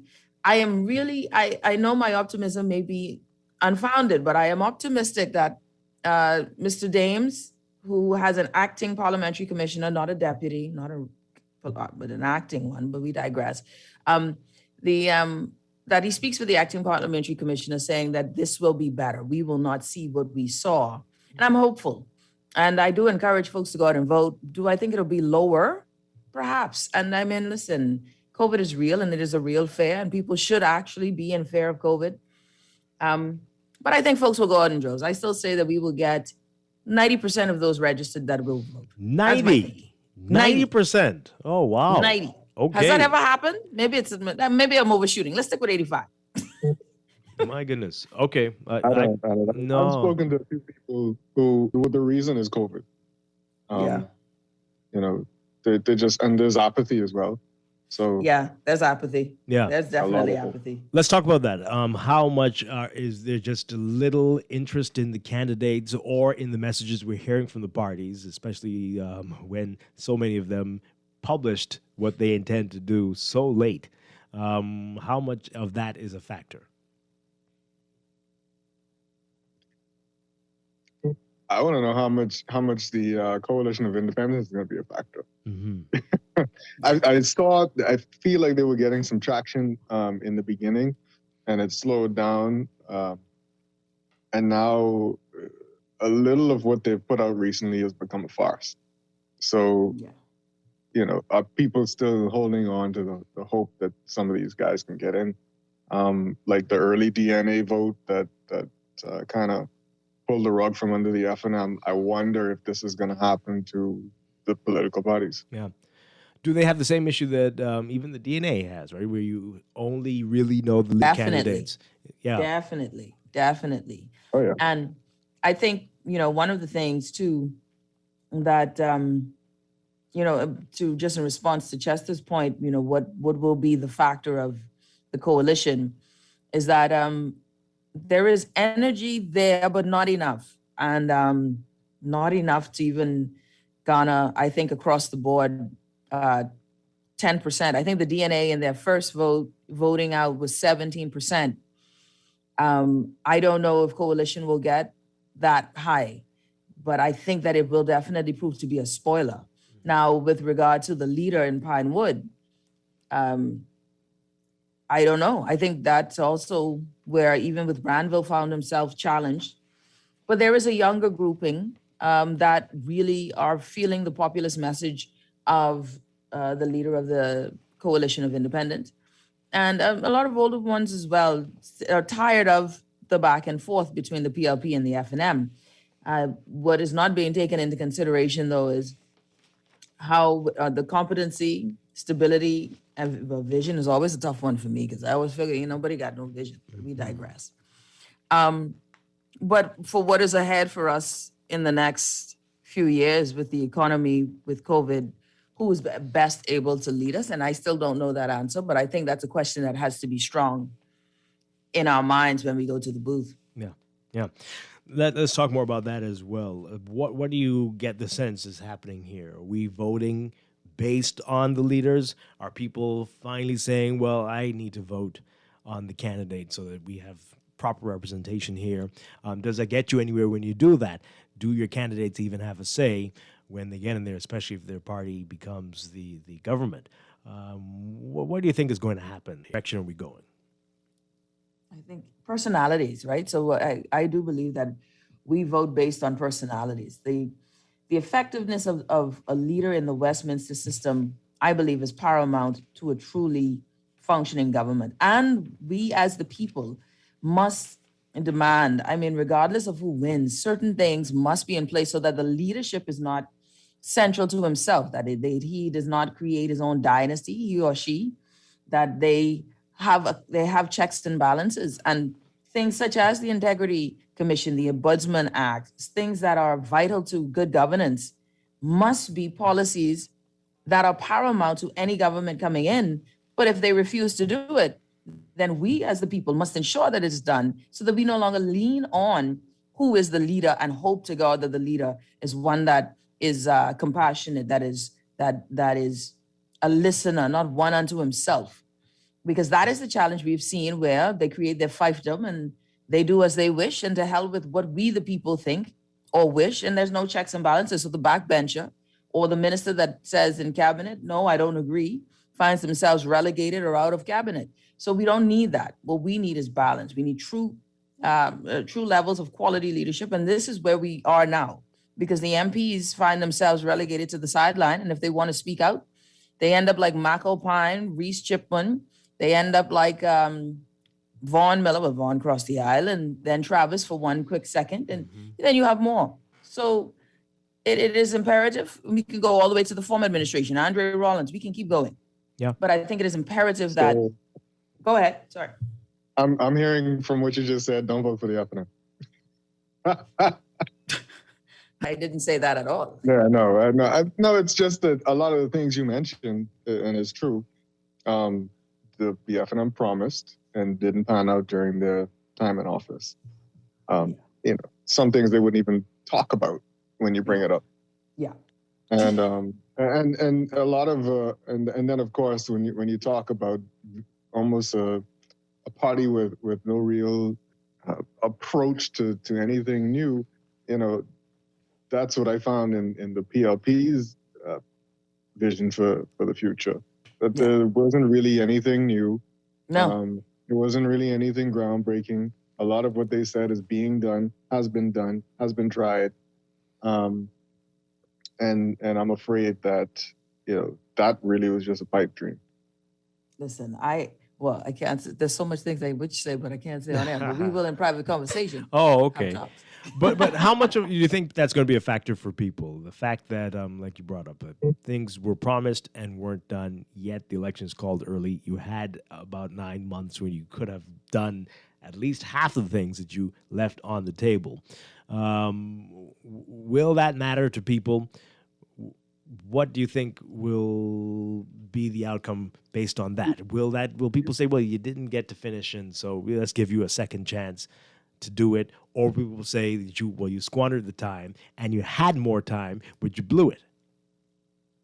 Someone said to me, I think the storm, talking about Dorian and the pandemic, really kind of etched away at the time they had to do what they said they were going to do. And I think that's hogwash, right?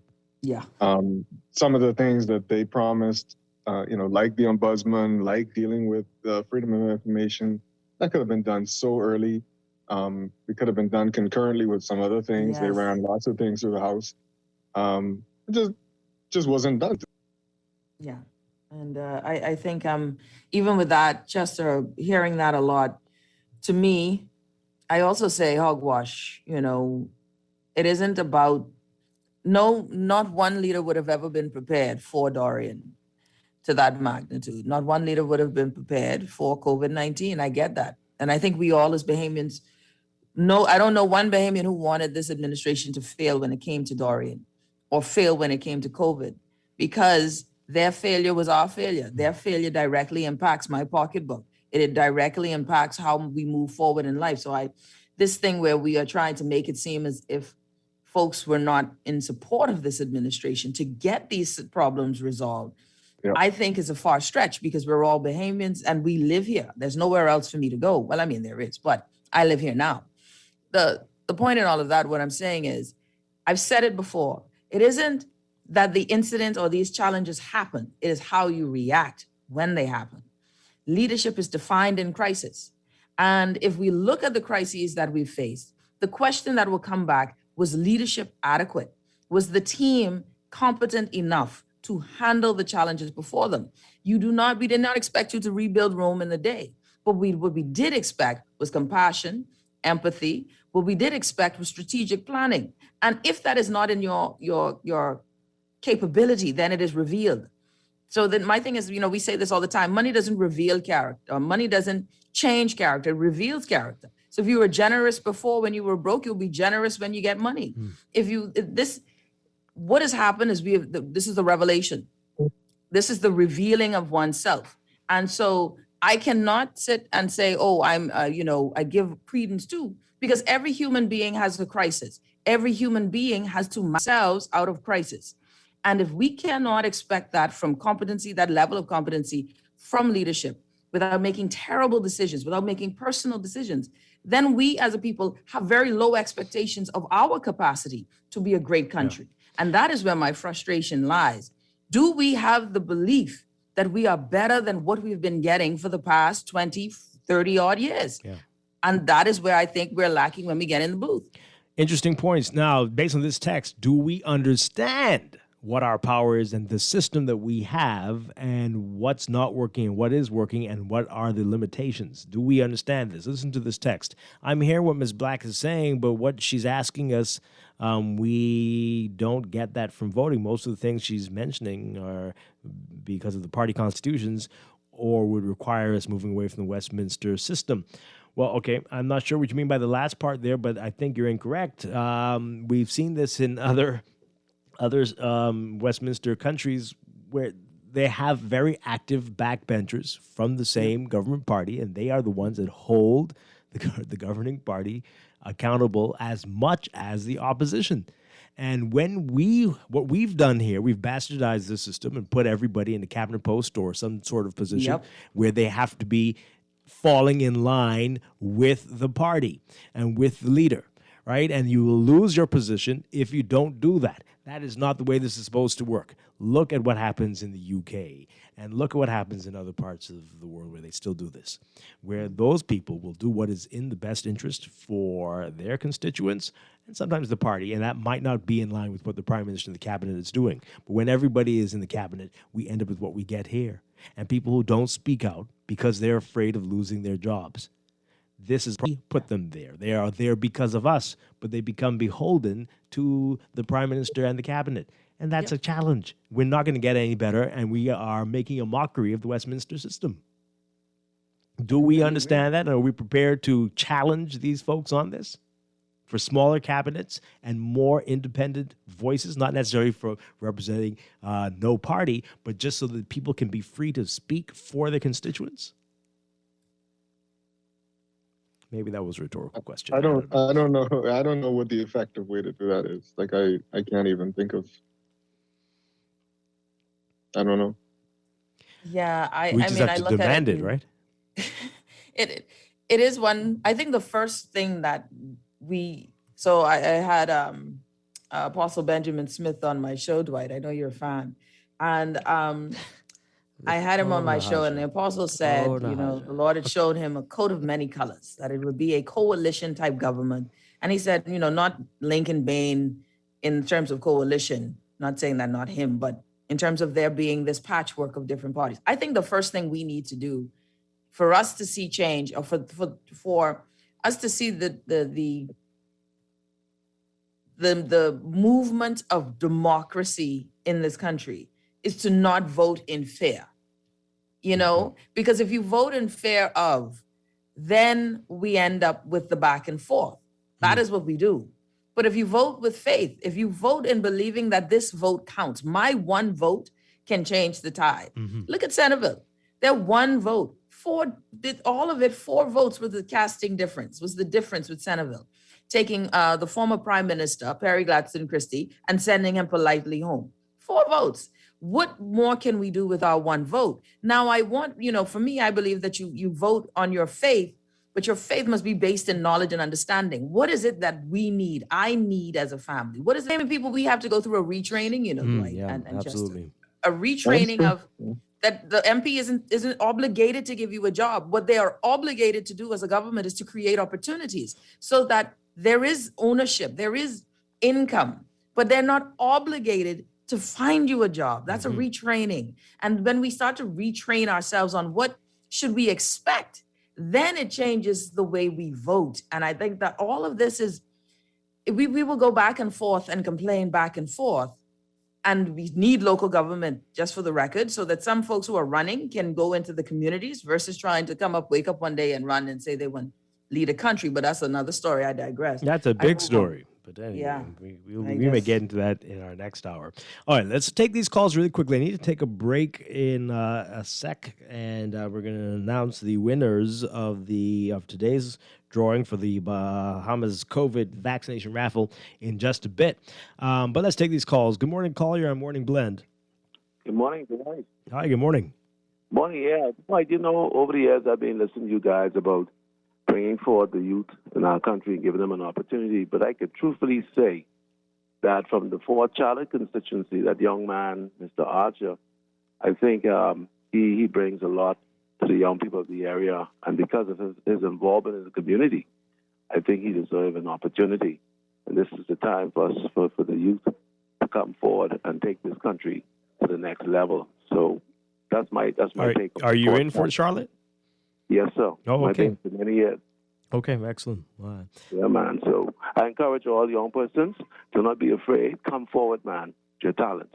And I appreciate you guys on the show. Okay. All right. Thank you very much. Let's take this call. Good morning, caller. You're on the air. Yeah, hi, good morning. Hi, good morning. How are you doing today, Dwight? Doing well.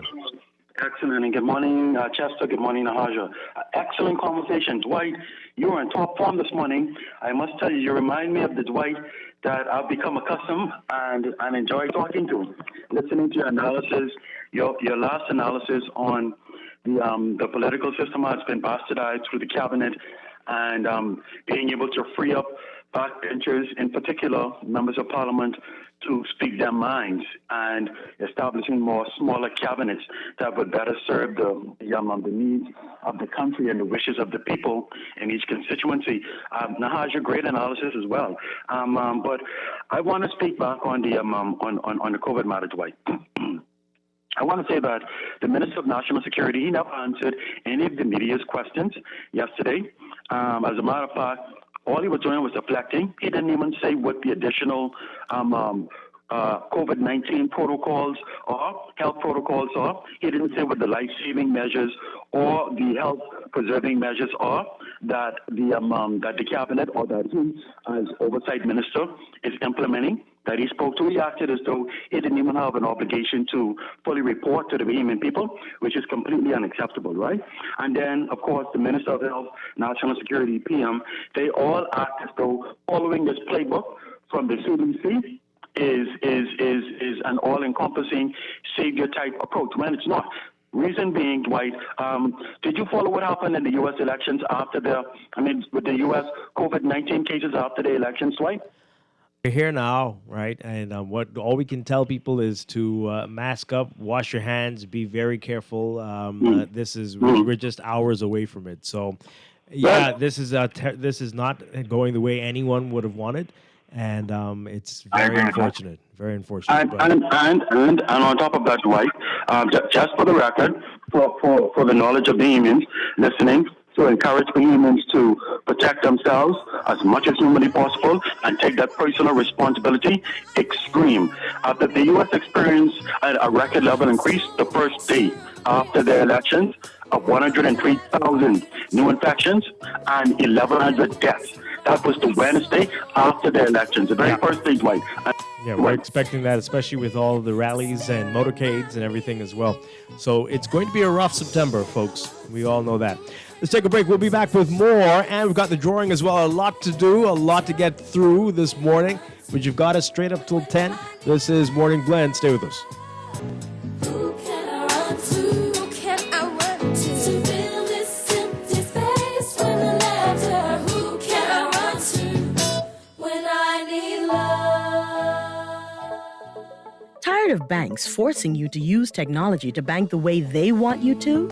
Your convenience is important. So no matter what your banking needs, Commonwealth Bank's friendly staff are always available in branch for that personal one-on-one service. But when you choose technology, our online and mobile banking app offers you state-of-the-art functionality. The choice is yours. Commonwealth Bank. Bank the way you want. Now that your age is not everything, now that your kids call you for advice, now that you can achieve anything you set your mind to, why stop? Nourish your strength and energy with Ensure. Ensure provides protein, antioxidants, key vitamins and minerals to support your immune system. Now that it's your moment to enjoy your vitality, why stop? Your life, your health, your Ensure. Technology serves to make our lives better, so why not your business too? At Custom Computers, we've been maintaining our knowledge and relationships with top tech companies since 1987 and carry only the most trusted brands like Apple, Microsoft, HP, and more. No company has helped more businesses build reliable IT systems than Custom Computers. You name it, we've done it. Call 396-1101 to talk to any of our business experts. Find trust in your tech. Count on Custom Computers. Here's a question. What kind of doctor fights with healthcare workers during a pandemic and fails to provide enough testing or to make it free? What kind of doctor invests millions on sidewalks instead of hospitals, then allows patients to be treated in tents during hurricane season? What kind of doctor calls a snap election during our country's worst COVID surge? The answer is pretty clear. The kind of doctor who can't fix a crisis and shouldn't be given 5 more years. This has been a paid political announcement by the PLP. Have you heard about the COVID vaccine raffle? If you are vaccinated against COVID-19, you can enter to win amazing prizes like food store gift certificates, hotel stays, beach excursions, and so much more. Even if you are previously vaccinated, you can still enter to win. The COVID vaccine is free, safe, and protects you from severe COVID-19 infections. Don't delay. Get vaccinated today and enter to win. Visit www.vaxbahamas.com to register. This is Guardian Radio, your station for up-to-the-minute news, intelligent, interactive, and engaging conversation. 96.9 FM. Celebration. Celebrate good times, come on. Let's celebrate. Celebrate good times. Celebrate. There's a party going on right here. And we are back here with Morning Blend on Guardian Radio 96.9. Dwight Strachan with Chester Robards. We've got Nahaja Black, our special guest this morning. We're going to get back into our political discussion this morning. We want to hear more from you about what are the issues that are influencing how you're going to vote tomorrow. And we're going to talk more about the campaign and make some predictions as well in just a bit. But it's time for us to do the drawing for the Bahamas COVID vaccination raffle. If you're fully vaxxed, or not even, if you were partially vaxxed, you can take part in this. Have you signed up yet? You can do it. Just log on to Vax Bahamas. I never remember what that last part is. It com? Yeah, I'll sort it out for you in a bit. But we've got two winners for this morning, and we're going to draw the names. And we've got some great prizes for this morning as well. And we've got a Social House gift voucher. Oh, Social House. Don't you love Social House? Oh, man. $150 gift voucher. And we've got the big prize today. Tour Daddy, 2 seats on an Exuma excursion boat trip. And again, you can take part in this at vaxbahamas.com. Register, even if you didn't register here. If you didn't get vaccinated here, you can just register for this. Just show your vaccination proof there on vaxbahamas.com. Okay, so let's do this. Who's going to get the second prize this morning? We'll start with that one, and then we'll end with the big one. For the Social House gift voucher, $150 Social House gift voucher. The winner is Gary J. Oliver. Gary J. Oliver, you have won that $150 Social House gift, and it'll be contacted by our friends in the U.S. Yeah, that's right. We need some cheers. So you got that Celebrate music again. Mr. Producer, let's put that in there for Gary L. Oliver. Right? Yeah. Okay. I mean, my name been in that thing from that time. Oh, has it? No, there's still time. There's still time. All right. So I can participate. Try it. Try it. I think I'm the only one who might not be able to. Okay, here we go. This is the big one now. 2 seats on an Exuma excursion boat trip. Oh, this is a great prize. Yeah? You ready for the name? Okay, let's dim that music. The winner is, let's dim that a little bit. Mr. Producer, as I announce this, we need a drum roll for the next one on Friday. The winner of the Exuma excursion boat trip from Tour Daddy, Omar Wilkinson. Omar Wilkinson, you've won that prize. The Tour Daddy, 2 seats on Exuma's excursion boat trip. Congratulations to both our winners, Omar Wilkinson and Gary J. Oliver. Great stuff. And remember, register once you've received at least 1 dose, vaxbahamas.com. Everybody get vaccinated. Vaxbahamas.com for the Bahamas COVID vaccination raffle. Okay, we're going to take a break for news. When we come back, more of our discussion on Election Day tomorrow. Stay with us. Let's all celebrate and have a good time. Celebration. We gon' celebrate and have a good time. This is Guardian Radio 96.9 FM, Nassau, Bahamas. Hurricane season is here. If you're not prepared, it can really turn your life upside down. Fortunately, there's CG Atlantic General. Our people are here, ready to assist at a moment's notice, with protection like alternative accommodation for those who are displaced due to a storm. It's our priority to make sure you have what you need when you need it most. So when your life gets turned upside down, we can help to turn it around. CG Atlantic General. Good like that. Security and General Insurance Company Limited, trading as CG Atlantic General. Contact a CG Atlantic General broker today. Be prepared for the rainy season with an RBC loan to fund your rainy season essentials. For hurricane shutters, generators, solar power systems, or general home repair, RBC offers a range of flexible and competitive financing solutions. Let us help you get started at rbc.com/Caribbean/get-a-loan. Special conditions apply. Reimagine your rainy season readiness with RBC. Garden Radio 96.9 FM. Fresh news, smart talk, all day. The views and opinions of the hosts and guests are their own and do not necessarily reflect the position of the management and staff of Guardian Network. Wake up, it's a new day. Wake up, it's a new day.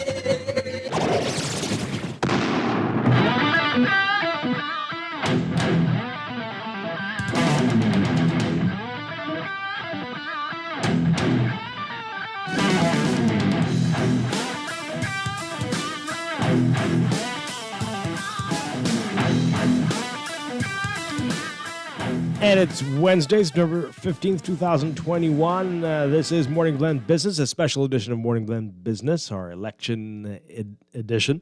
Dwight Strachan, along with Chester Robards, have got a special guest, Nahaja Black with the Hit Back, is with us today as we are getting your predictions for how tomorrow's going to turn out. Election Day 2021. Thank you all for sticking around with us. All right, so before we get into the predictions, let's talk about the campaign. I had an interesting discussion with somebody last week, and they were noting how the campaign has been so unusual and that you're not hearing much from the incumbent party, the FNM, about their record. Not much about that, but more about how many problems we're likely going to see from the other guys if they were to get in. What do you make of that? Is that the right strategy? Did they not have enough to talk about on their record? There were some notable things that were done. Why not? Why are we hearing more about that and more about what they intend to do, as opposed to the little pieces here and there? Or do you not agree with that assessment? That it's I feel like the Prime Minister made several public addresses, state addresses, and went straight into what his party did. I feel like there was supposed to be updates on what's happening with COVID and that kind of thing, but it was more like this is what the FNM has done over the past few years. A lot of that was happening. I also feel like there's a lot of stuff on social media. If you kind of scroll through it and shuffle through it. The other thing is I think there's a lot of social media mismanagement from the parties and some of their supporters, which I feel like it started heavily last election and it got worse this election. Mm-hmm. Yeah, it does seem like on social media it's more of the mudslinging as opposed to our record and what the work will be. Nahaj, what do you make of that? Do you think, people did say those things after the COVID national addresses turned into what many said at times were political addresses. But for folks who might have been expecting to hear more of why we should be voted back in as opposed to why they should not be voted in, what do you say? Well, I think one of the challenges this government faces is that I think a lot of Bahamians have lost trust, right? And trust in their word, trust that they'll do what they say. And it's one of the challenges that I face. And I always remind people that I voted in Kalani for Dr. Minnis. First time ever voting FNM, and I voted for him. So that's my MP and my Prime Minister. So with that said, the challenge that I face with, and I think the government faces, is that they seem to have very much this do what we say. You don't need to understand. Actually, you're incapable of understanding. Everything we do is for your good, but you're saying, but it hurts. Oh, no, don't worry about what hurts. It's all for your good, but listen. No, don't worry about listening. This is what we're doing. And then you would ask, well, what about the other things you promised? What about the things that you said that would be beneficial, that we supported you on? Those things, those conversations we had. We won't even respond to it. So there's this lack of respect, a lack of transparency and accountability. All of the things that were promised from this administration. So when the government goes to campaign, what can they campaign on that were some of the key things that would move us, give us an emotive response to positivity, right? They speak about, and I hear it a lot, oh, well, we cut the deficit. And in 2019, I will tell you this, 2019, we saw our lowest deficit in a long time, and it was heading in that direction. So I do believe that they had something going with the deficit. Now, the question would be, yes, you cut the deficit, but there were things that you were doing prior that still did not feel amicable, did not benefit the majority of Bahamians, right? So you increased the cost on us, but you cut the deficit, but the cost of living still went up. I digress. We could go on and on. It is difficult to speak on your record if your record benefits the few and not the majority. And I think that is the challenge here, where the majority will say, but that wasn't for me. And even the prime minister himself said the next term will be for the poor. So he himself admits such. It is difficult to run on that record. And I think, too, just as a note, it seemed that the only party that was ready for a snap election was the Progressive Liberal Party in their tactics of virtual rally, whatever. Because it seemed to have even caught the government, who didn't have their manifesto ready, off guard. So this political campaigning season was going to be different. But I think it has shown, again, just this level of poor leadership, masterminding. I mean, if you could shoot yourself in the foot, this administration wouldn't have any feet left because they've blown them off so many times. Oh, my. All right. Let's hear what you all have to say, folks, about this, and then we'll get into our predictions in a bit. 323-6232, 325-4316, 325-4259. Tweet us, Facebook us, text us, 422-4796. We've been asking a series of questions. What role will COVID play in what you decide tomorrow? And if you even show up, are you voting based on the candidates? Are you voting based on the leaders? Are you voting based on issues? And what do you make of the campaign? And the fact that we didn't have a fixed election date. Does that matter to you at all? Let's talk about it all. Let's hear what you have to say. Good morning. Caller, you're on the air. Caller, good morning. Are you there? Hi, good morning. Morning. Yes. Yeah, piggybacking off what Ms. Black said. If you go on any job, right, you have to work about a year before you get vacation. They went into government and went straight on vacation. And after vacation, they try to push the Oban deal down our throats, right? They raised that after saying that that's something that we would never do, lazy man and lazy government to do that. And then they campaign on it's the people's time. But then turn around, oh, you elect me next time, I could be out for the poor. I mean, it's like they were firing a bunch of blanks, and they're feeding the people a bunch of foolish soup. But this generation, my generation, we ain't buying it. And for you to come out down and say you're sorry, but you're apologizing to the F&M supporters, don't mind, you got to apologize to the whole Bahamas and the world for the foolishness you have done. And do the honorable thing and go gracefully into the sunset. Okay. All right. Thank you very much. Which constituency are you in? Kalani. Oh, my. Okay. Thank you very much. Kalani. Oh, dear. Good morning, caller. You are on the air. Hi. Good morning. Good morning, Glenn. Hi. Good morning. How you doing, man? I almost thought that it was 4 o'clock already. Soon time. Yeah, why is that? I just like to see it so profound. But to the conversation at hand, with the government shooting itself on in defeat and no longer having any feet to stand on, that is so true. Because many things that they have done, well, it just doesn't make any sense. And then this man comes back to me and tell me to give him 5 more years, man. Afterward, he already sent me through to 4.5 years. It ain't gonna be that 8 o'clock in the morning. In the morning, I gotta pay him back for being the way he is and give me them keys back because you ain't do a good job. Don't come and apply for no extension. Okay?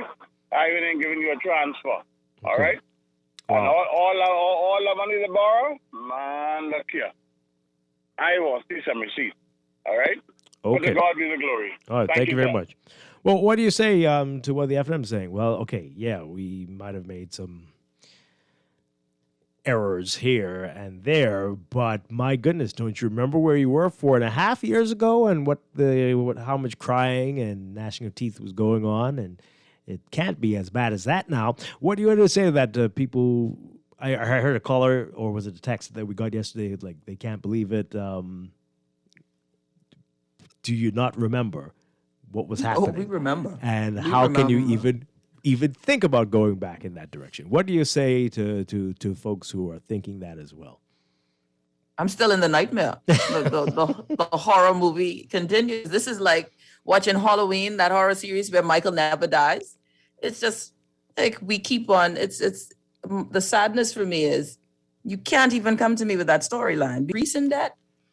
Did we not? Did the cost of living go down? Did the poor as a category, a demographic in the country shrink? Did we improve in any major facet structurally that would improve the living of Bahamian people in this country? And that for me is substantial. What did we do to fundamentally improve in any one area the trajectory of this country? And when that can be said to me, that I can understand it, and there's a knowledge base and understanding of it for an entirety of a vision, then you can come and talk to me. But the record shows that the country in and of itself has fallen in folly. And we are junk bond status. I thought this was something we were going to rectify. We've gotten worse. We've got the IMF telling us, listen, you ain't getting no more change from us. How are you spending? How did you spend the 250? We have real questions and that have no answers, and yet we want to talk about the other guys who were in there last time. Perry Christie ain't running no more. The majority of that party isn't there anymore. Now you could ask the question about competency in that party. That's fair. Then you can ask about competency in other parties, but your record proves that there was an issue with competency. And one of the things I have an issue with Dwight and Jester is that because they wear very good fitting tight coat suits, and because they are eloquent, we are supposed to believe that they are smarter, more brilliant than the masses. The way they respond and behave is of a position they call the poor entitled, but they have a very strong entitlement spirit.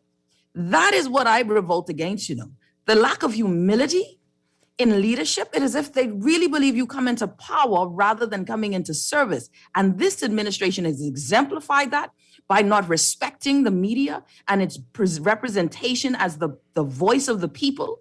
That is what galls me. But hey, this is the culture. It starts from the top and it comes all the way down within every leadership category. And when you don't align, you get fired and you get relegated to the corner. You get called names. Listen, my thing is I don't have time. We don't have time for this. Wow. So if anything, it sounds like a horror movie, maybe Freddy versus Jason, where both of them are coming at you. Yeah. Is that what's going on here? Oh boy. Let's go back to the phone lines. Good morning, caller. You're on the air. Dwight, how you doing? You're doing well. Yeah, and to your guest. Listen, I thank Nahaja for those statements she made just now, because that's exactly what I wanted to say. I would like to think the majority of our country are what we call in the poor bracket right now. And I think this election is going to be all about the way you treat people, even a thorough, good treatment and bad treatment.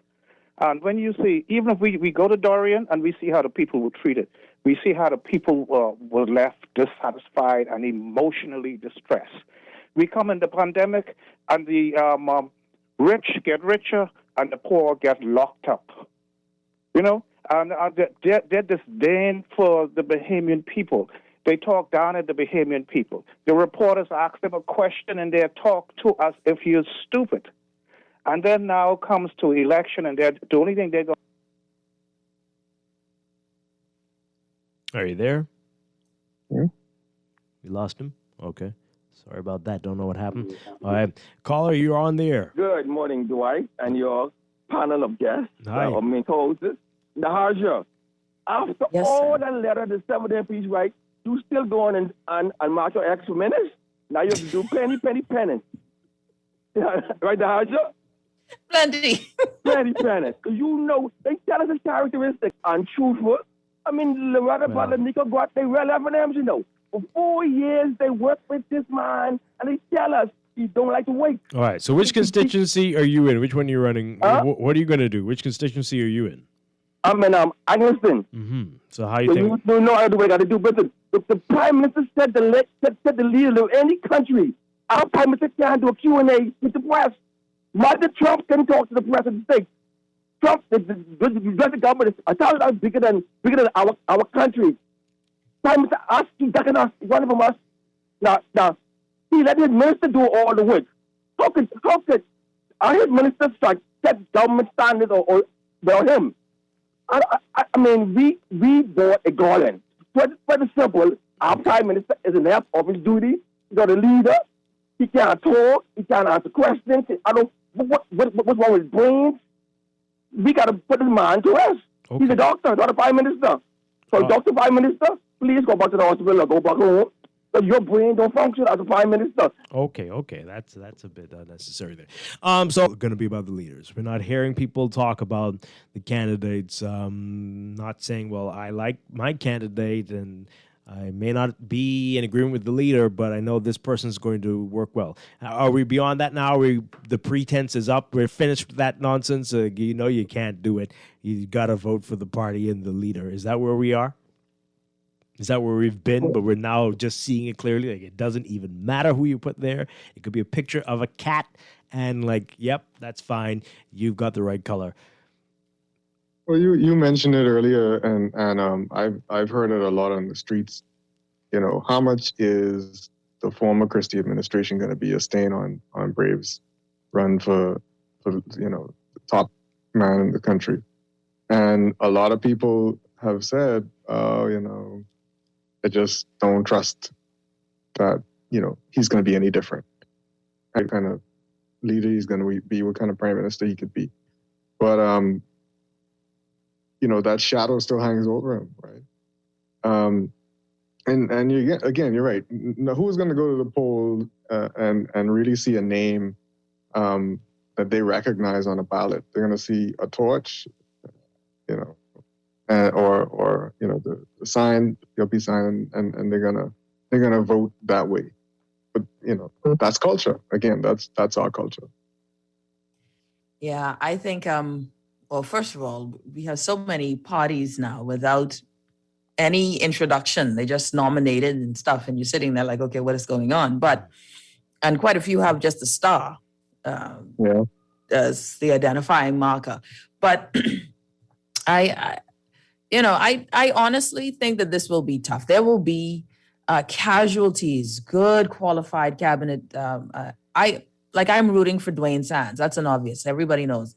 Dwayne Sands from the Free National Movement. I like Michael Pintard. I think what he did in his role as the Minister of Marine Resources and Agriculture was substantial. And I know for certain he believes in what he's doing. And he pushes even when there aren't resources for his support. And we know what Dwayne stands for as well with regard to his ability to be a good leader. But I digress. I'm not giving Hubert Ingram endorsements. Anyways, there may be, just as there was a PLP where Perry Christie's effect on the PLP, that will reign. But I think that the PLP has done something with trying to change the narrative. Their tone and tenor was different this campaign. But mind you, they still had some dirty, it was as bad as it was. But they had some videos that I would call question underneath. And every party, can I just say that we need to tone down this this Facebook rhetoric and Yeah. paying the trolls in the war room. It's awful. Is it necessary? Is it really working to be this vitriolic? This But I place is digress. far too small for it. It's not the My United God, States. man. You will run into this person in the store next week, and how are you gonna look them in the face? I mean, How are you gonna look it's them just in the rough. face? It's just why are we going this deep? I mean, there's some videos I can't even believe happened. But anyways, I think that there is the effect. People still have their issues with Brave Davis.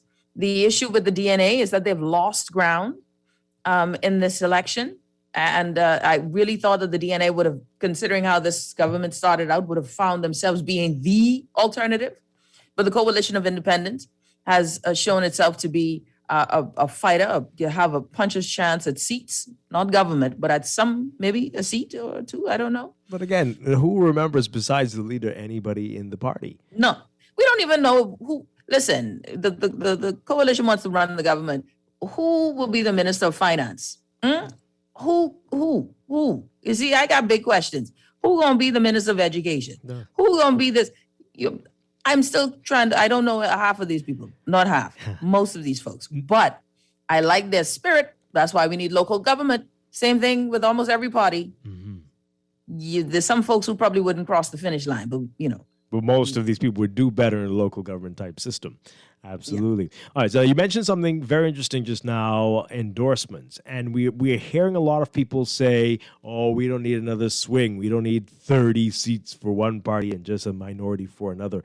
And that we want balance. But how will we achieve that balance if nobody's saying, well, listen, folks, we're going to need you to support this person here and then this person there, and we like that one from that party and this one from this party, so we can encourage people to vote a certain way so that we can get the bright minds that you're talking about, the proven leaders in the House.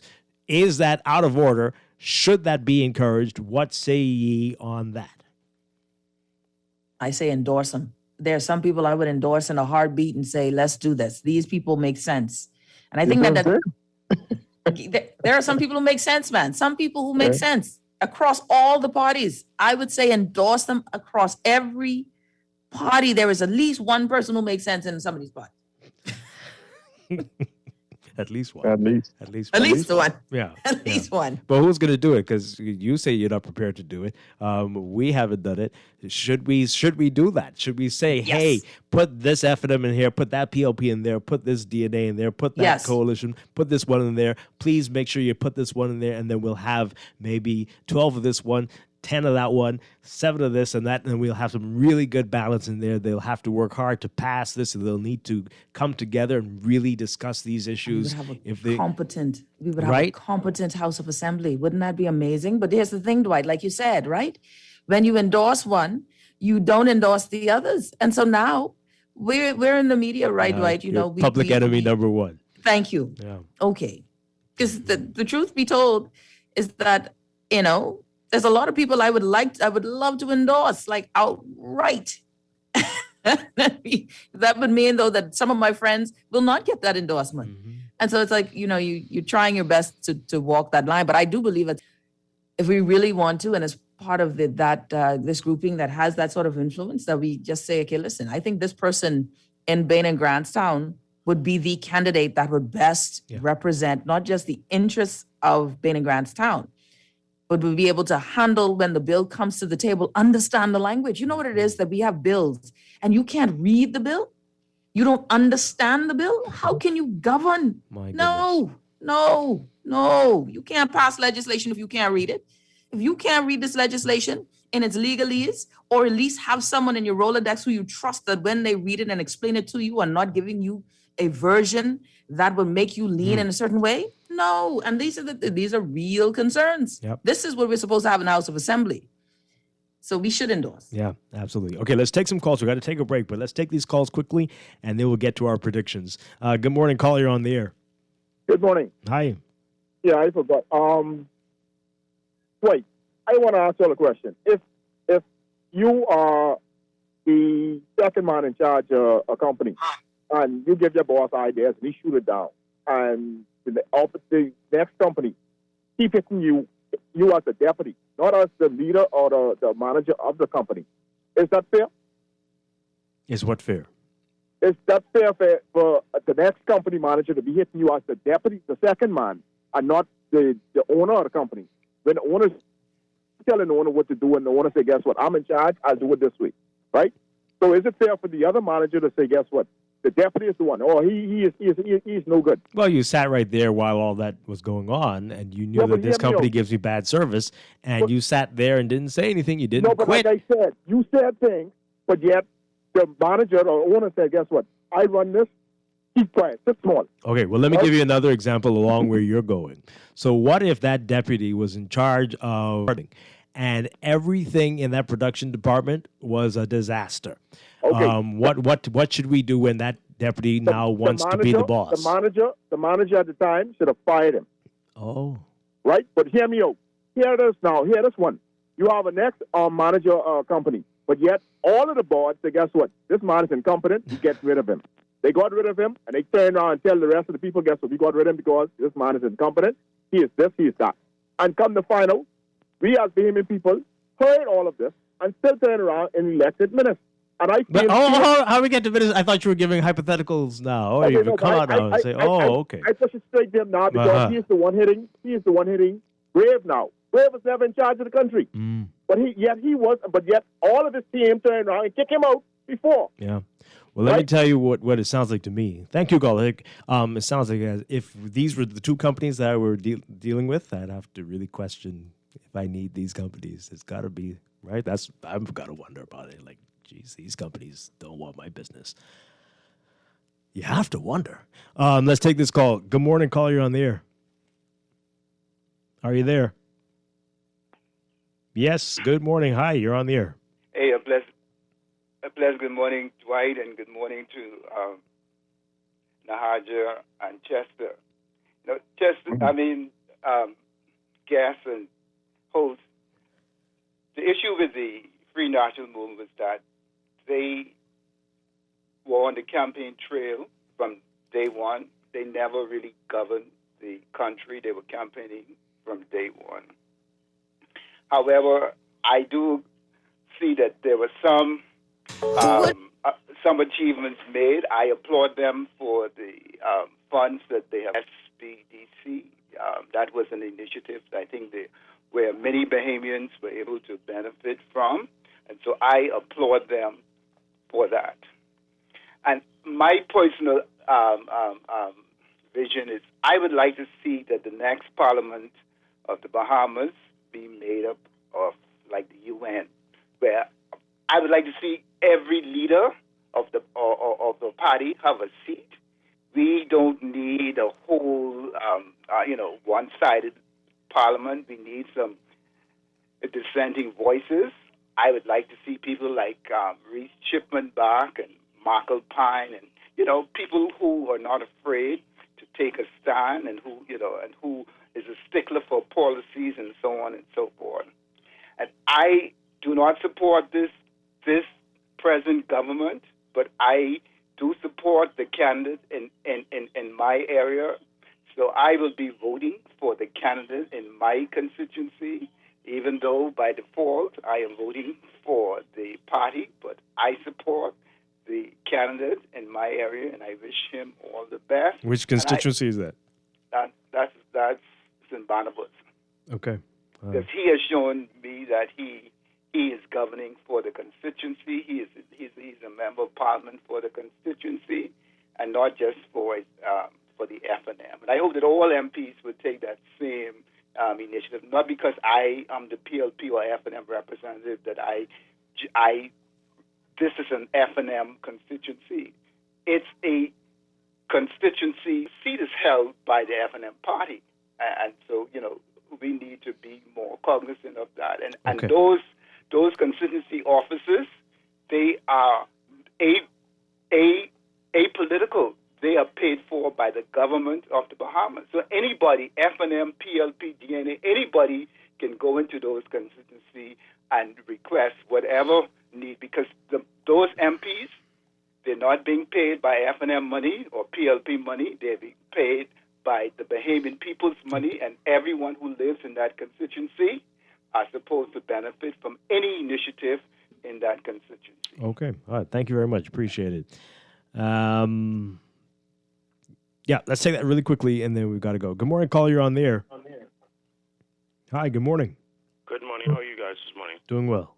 Well, I'm supporting Pastor Juan P. Miller in the Golden Isles. Pastor Juan P. Miller stood up in the House Assembly against his government at the time for the Bahamian people and the people of Golden Isles. So we'll stand behind him in this upcoming election. And the Prime Minister and the F&M cabinet ministers made this entire election about Philip Brave Davis instead of the Bahamian people, which was most important. They should have brought ideas to the table that what they intend to do in the next 5 years, which they won't get in the next 5 years. You understand what I'm saying? Have a nice day. Okay. All right. Let's take that break. Yep, let's do that, and then we'll come back. We'll get back to the calls and get to the predictions. And a lot of your text messages, we'll get through all of it. This is Morning Blend on Election Eve here on Guardian Radio 96.9. Stay with us. All my life, where will I go? What lies ahead of me? I have strong determination, and I'm not afraid of change.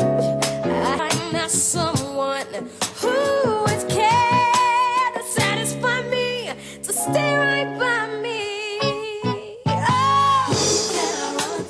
Girl, Junior just showed me Bella Boy in his phone. What you mean? He take picture of that good-for-nothing boy? Shh, you don't want Bella hair. You say that. You know she always say that's my good child. So what he doing in Junior phone? Oh, he there because the police looking for him. He on their wanted list. Wanted persons in your phone now? Yes, child. And when police want to find anybody quick, after something happen, they can send pictures direct to your phone. Go to Google Play or App Store and search for Crack Crime Bahamas. Then pick install and it will go straight to your phone. There is also a section on missing persons? Yes, girl. Everybody needs to get this app so police can tell us right away when these people go missing. Just like an alert system. Yes, it has numbers for Crime Stoppers Bahamas, so you can call and nobody knows it's you. Call directly to Miami and give the information without giving your name or anything about you. I tried the other day, and when I hear Junior and his boys talking about where they hide those guns, I walk quick round the corner and call that number. Call 321 from Nassau or 242-300-8477 from the Family Islands. Here's a question. What kind of doctor fights with healthcare workers during a pandemic and fails to provide enough testing or to make it free? What kind of doctor invests millions on sidewalks instead of hospitals, then allows patients to be treated in tents during hurricane season? What kind of doctor calls a snap election during our country's worst COVID surge? The answer is pretty clear. The kind of doctor who can't fix a crisis and shouldn't be given 5 more years. This has been a paid political announcement by the PLP. This traffic report is brought to you by Shield Insurance and Prudential Law Adjusters. Final moments of our traffic watch this morning, and the southwest region of the island still going through its challenges with getting the traffic out. Still have a lengthy traffic line out there on Gladstone Road in a bumper-to-bumper ride coming onto the JFK and Bahama roundabout.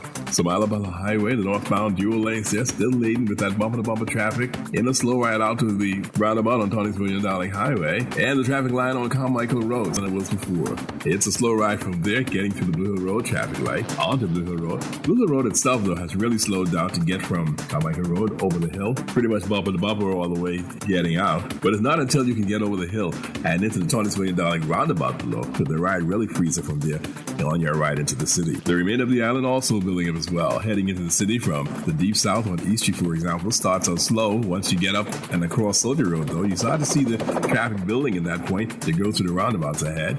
Prince Charles Drive is showing a familiar slow run coming into the city, but it really slows down as you pass Soldier Road and getting into that marathon East-West Highway intersection. Walford is pretty much a free ride, except when you get up on the east end near Mackie Street. It starts to get a little busy up in there. No congestions and delays as yet. The east traffic line heading out, so that's a bit of a slow ride leaving there. However, leaving the west side of town, still an easy and hassle-free ride in, whether it's West Bay Street or JFK coming in. This That's What Our Report is a service of Dr. Danny Johnson Associates at Foot and Ankle National, who's offering the simplest and safest treatment for foot injuries. They're located Dean's Lane atop the hill at Fort Charlotte. Call them at 322-5402. With your eye in the sky look at traffic in real time, I'm VANN.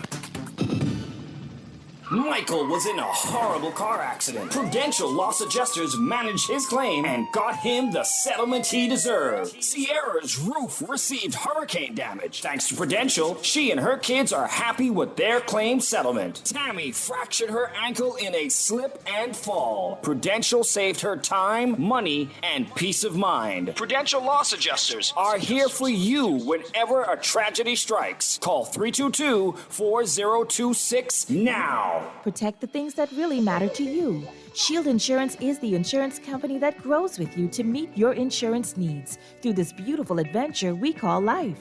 From automobile to home to life and health, boat, liability, construction, and business, Shield has affordable policies, flexible options, friendly service, and the expertise to protect your hard-earned assets. Shield Insurance agents and brokers in Nassau, call 356-7202 or Freeport 352-5945. This is Guardian Radio 96.9 FM, Nassau, Bahamas.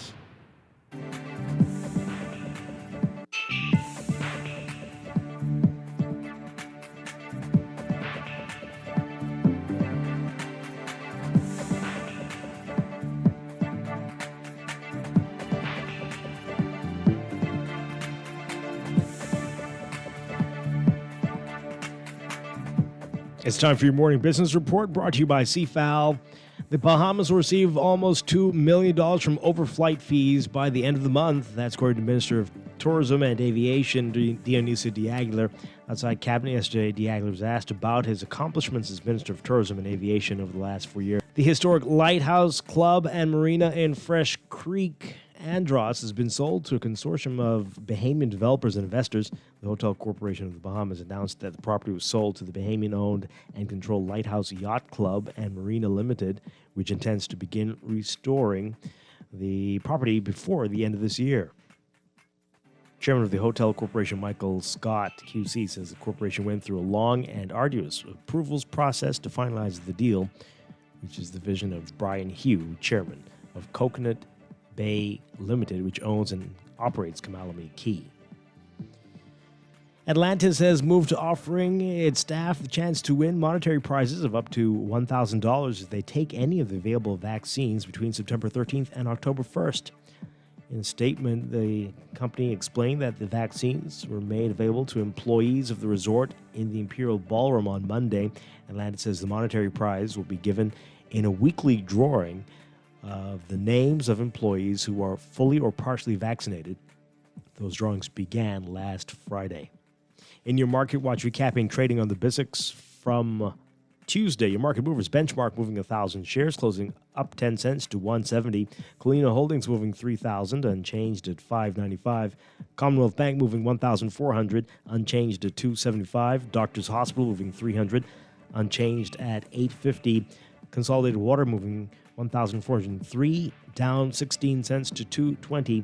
Emira Incorporated up 1 cent to 1143. The BISX All-Share Index closing at 2,065.84, up 0.21. That's your Market Watch, and that is your morning business report brought to you by CFAL, growing wealth for future generations.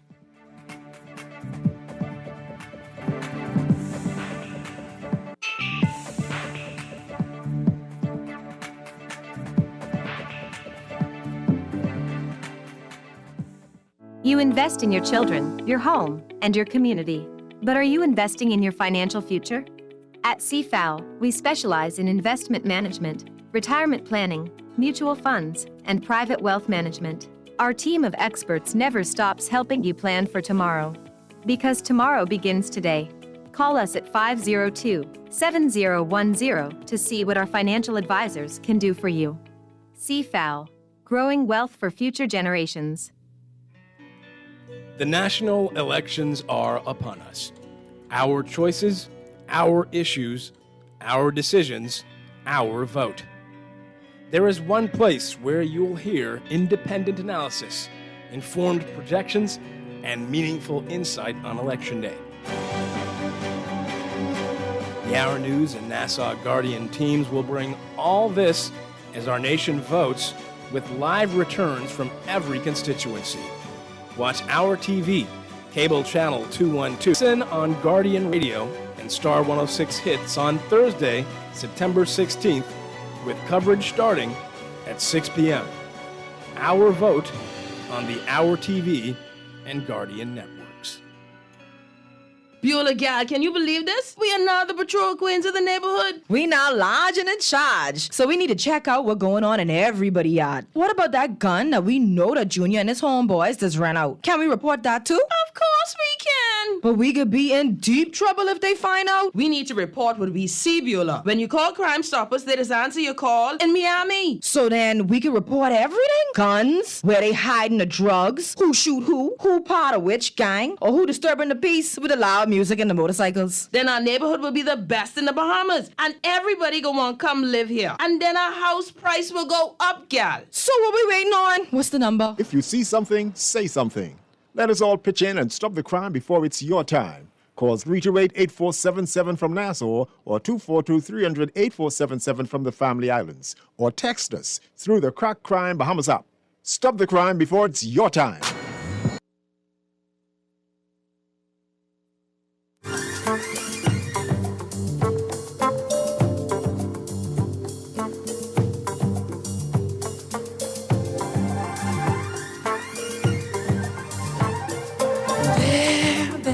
In my life, I've been wondering why.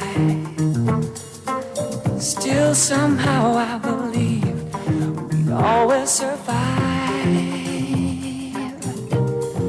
Now I'm not so sure you're waiting to hear one good reason to try. But what more can I say? What's left to provide? You think that over, only if you want it to be. Are you gonna wait for a sign, your miracle? Stand up and fight. This is it. Make no mistake where you are. This is it. Your back's to the corner. This is it. Don't be a fool anymore. This is it. The waiting is over. This is it, folks. The countdown is on to Election Day. This is the time. Your back's to the wall, back to the corner. This is Morning Blend Business. We are talking the election just hours away now. What are you going to do? We're going to get your predictions in a bit. And this is Dwight Strachan with Chester Robards, and Nahaja Black is our special guest this morning. We'll get to your calls in a bit. Want to read some of these text messages? We've got quite a lot. Didn't get to a lot of them this morning, so let's do this. So this person says here, this is the first time I won't be voting. I'm just tired of all the promises resulting in disappointments from the two major parties, also knowing that many COVID and quarantine people will be out tomorrow. Lastly, standing in long lines, not wasting my precious time. Oh boy, that's unfortunate. That's unfortunate, eh? Okay, some more here. The country was improving financially during the times of Peter Turnquest, but that came with a lot of disgruntled discipline, which is needed in government, was being enforced. The mindset of our citizens needs to change, and sometimes it's painful, but in the end, it will benefit the entire citizenry. But the mindset, again, of the people needs to change. MPs placate the ignorance of many of the people, and the real issues get lost. Yep, that is true. Another one here. I cannot re-elect the F&M on the simple fact that they couldn't even achieve any of their low-hanging fruit that would have benefited the people, and I voted for them last election. This one says, play that song, Dwight. It's too late to apologize. Okay. If this were an exclusive option of keeping or letting Minnis go, well, by Minnis. But the choice is Minnis leadership versus Davis's leadership. The choice is obvious. I'll take 5 more years of Minnis. Okay. Did the hurricane and the pandemic interrupt the government agenda? Well, they keep saying it did. Right? That's what we're hearing, right? Although they, right? I said this earlier in the show. I mean, Nahaja, I don't know what your views are on it, but they had a whole 9 months. They could have done a lot in 9 months. Why not take advantage of this opportunity? The low-hanging fruit that the texter talked about. Exactly. Get that out the way. Do the things, and then people will say, well, you did everything you said, or you did most of the things you said. The easy things, it seemed. Why not? What is the reason? Do we understand this yet, other than the rumors of a possible coup within the FNM? Other than that, have we heard any reason why this had to happen now? Well, what I heard that is the more, I think, plausible reasoning is debt, our financial pressure. There's financial pressure externally, and my thing is, at some point, you have to be straight, right? These are simple things you even as a leader should ask that are asked and answered. Answer that question. Don't leave us. And this is my problem with the administration. But I'm going down a rabbit hole here.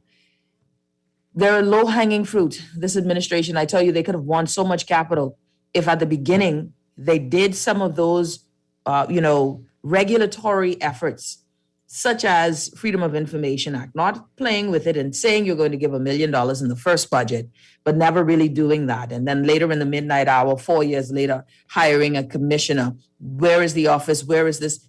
Again, I digress. Go down a rabbit hole. Low-hanging fruit. There's a lot that could have been done. You had more time. You could have used the time wisely. But when you have more time and you know you're going to be doing more of the same or worse, call a snap election in the middle of a crisis that you still haven't answered to.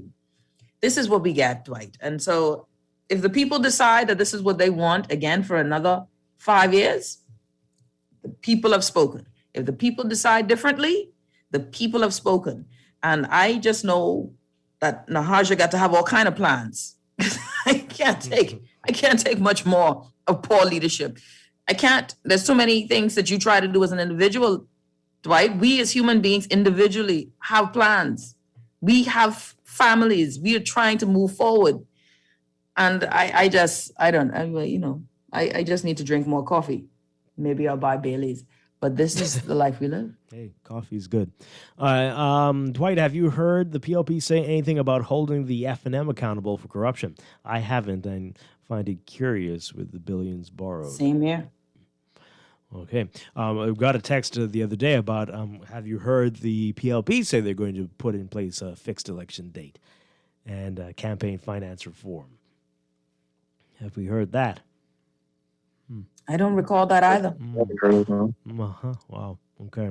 This one says the PLP may very well win the election, but I do not believe they can achieve any substantial level of success without the institutional knowledge among the governing party pertaining to responsible fiscal planning, navigating COVID, and learning from the mistakes during Dorian. We must acknowledge that the FNM got the country moving, then unbelievable circumstances happened. Imagine a Bahamas without COVID and Dorian. The narrative today would be different. Okay, just as a note to that, the texter has an interesting point that the FNM government was getting the economy moving. Now, with that said, what we still have to wait and see, or what we would have loved to wait and see, someone like myself who watches the economy, the Chester, who, of course, is our business editor there at The Guardian. And just to let me know what your thoughts are on this, that we still would have had to wait and see, because I do not believe in trickle-down economics. Which part of the growth percentage, which was in 2019, when we saw that increase in economic growth, where do you believe that would have affected do you believe that it would have increased the middle class? Who were the main beneficiaries of that growth? Because the industry is still predominantly owned by external forces. So any growth is good, though marginal. What did you foresee from it? And I gather that if we had 3 years of it, this administration wouldn't be fighting for our votes. But what did you think of it? Because I was still based on some of the policies, if it would have benefited us by and large. Your thoughts on that, Chester? Sorry, Dwight, I didn't mean to hijack it. No, it's fine. Mm-hmm. No, I agree with you, and I think we're gonna still need about 3 or 4 years to see any of 2019 bear fruit. But even worse now that we're going through this economic crisis because of Dorian and because of the pandemic. So it's almost like, you cut the head, the tail off the lizard, and now you got to wait for it to grow back. Yeah. Let me skip to the text messages that are coming in late so we can get through some of these. Some says here, what stupidity, and they're quoting us, I guess, calling an election in the middle of a pandemic. So what should he have done? Waited till the pandemic is over? No, we're not saying that. We're just saying you didn't have to call it now. And if you called it when it was due, whether that was in the height of the pandemic at that time, that was the end of the line and you had to do it. And there was nothing you could do about it. But to call it early when you still have so many things left undone is very weird, especially as we are at the ever been in the pandemic. That is what's questionable. Why would you do that? For what? You had time. Things might have improved. It might not have improved, but at least you had time. That's what we don't understand. We'd like to. Maybe there is a reason for it. People, this is a text here. People, the polls close in the evening. You don't have to rush out to vote early. You can almost, you have almost the entire day. Go a little bit later. The easier when the crowd goes down. Stay safe. That's a text. Okay. This person here says, areas to watch. Will the PLP regain the inner city support? Will the PLP pick up seats in Abaco and Grand Bahama among those severely impacted by Hurricane Dorian? And 3, the southern corridor of New Providence. If Yamacraw and Carmichael fall, it could be a PLP landslide. And they're predicting 24 to 15 PLP. Okay. Well, all right. So let's get your predictions. Just for the record, I've got 26, 12, and 1. 26, 12, and 1. 26 for who? For the PLP. 12 for the F&M. You got to ask, because you know me. And who's the one for? Who's the one for? Freddie McAlpine, buddy. Really? Freddie Mac. Uncle Freddie, eh? Purple rain, baby. Okay. Purple rain. All right. Chester, you gonna make any predictions here? Nah, I don't gamble. Oh, okay. I really think it's gonna be very close though. Yeah. And I do agree with Nahaja. I think we're gonna see at least one independent seat. I feel that. Yeah, it's happened before. It could happen again. There's certainly a lot of them this time. It's going to be interesting. Folks, this is it. This is the time. I know a lot of people are scared. I don't know if that should be the reason you don't go, though. This is very important. There are precautions that you can take to prevent anything in terms of health issues, but you likely will regret it if you don't take part in this. And right? And this is our time to say what needs to be said. So please keep that in mind. Sleep on it if you are one of those thinking about not taking part tomorrow. But we're going to be here tomorrow. We won't be able to talk about this so much, but we're going to still be here, and we're going to have a great show tomorrow. So stay tuned for that. But, hey, thank you, Nahaja Black. Thank you so much for being here this morning. We look forward to your show, the Hit Back this afternoon, 4 o'clock. Thanks, guys. It was fun. Chester Robards, you'll be back with us on Friday. Yeah, when we have an election roundup. Yeah, we're going to have them and try to get the whole Morning Blend team together Friday morning. Yep. And everybody be safe out there. And happy election day, everyone. Happy election day. Be safe. Woo-hoo. And we still have our country we got to work on afterward, no matter what happens tomorrow. Right? So keep that in mind. All right. Stay tuned for On the Clock with Aaron Green coming up next.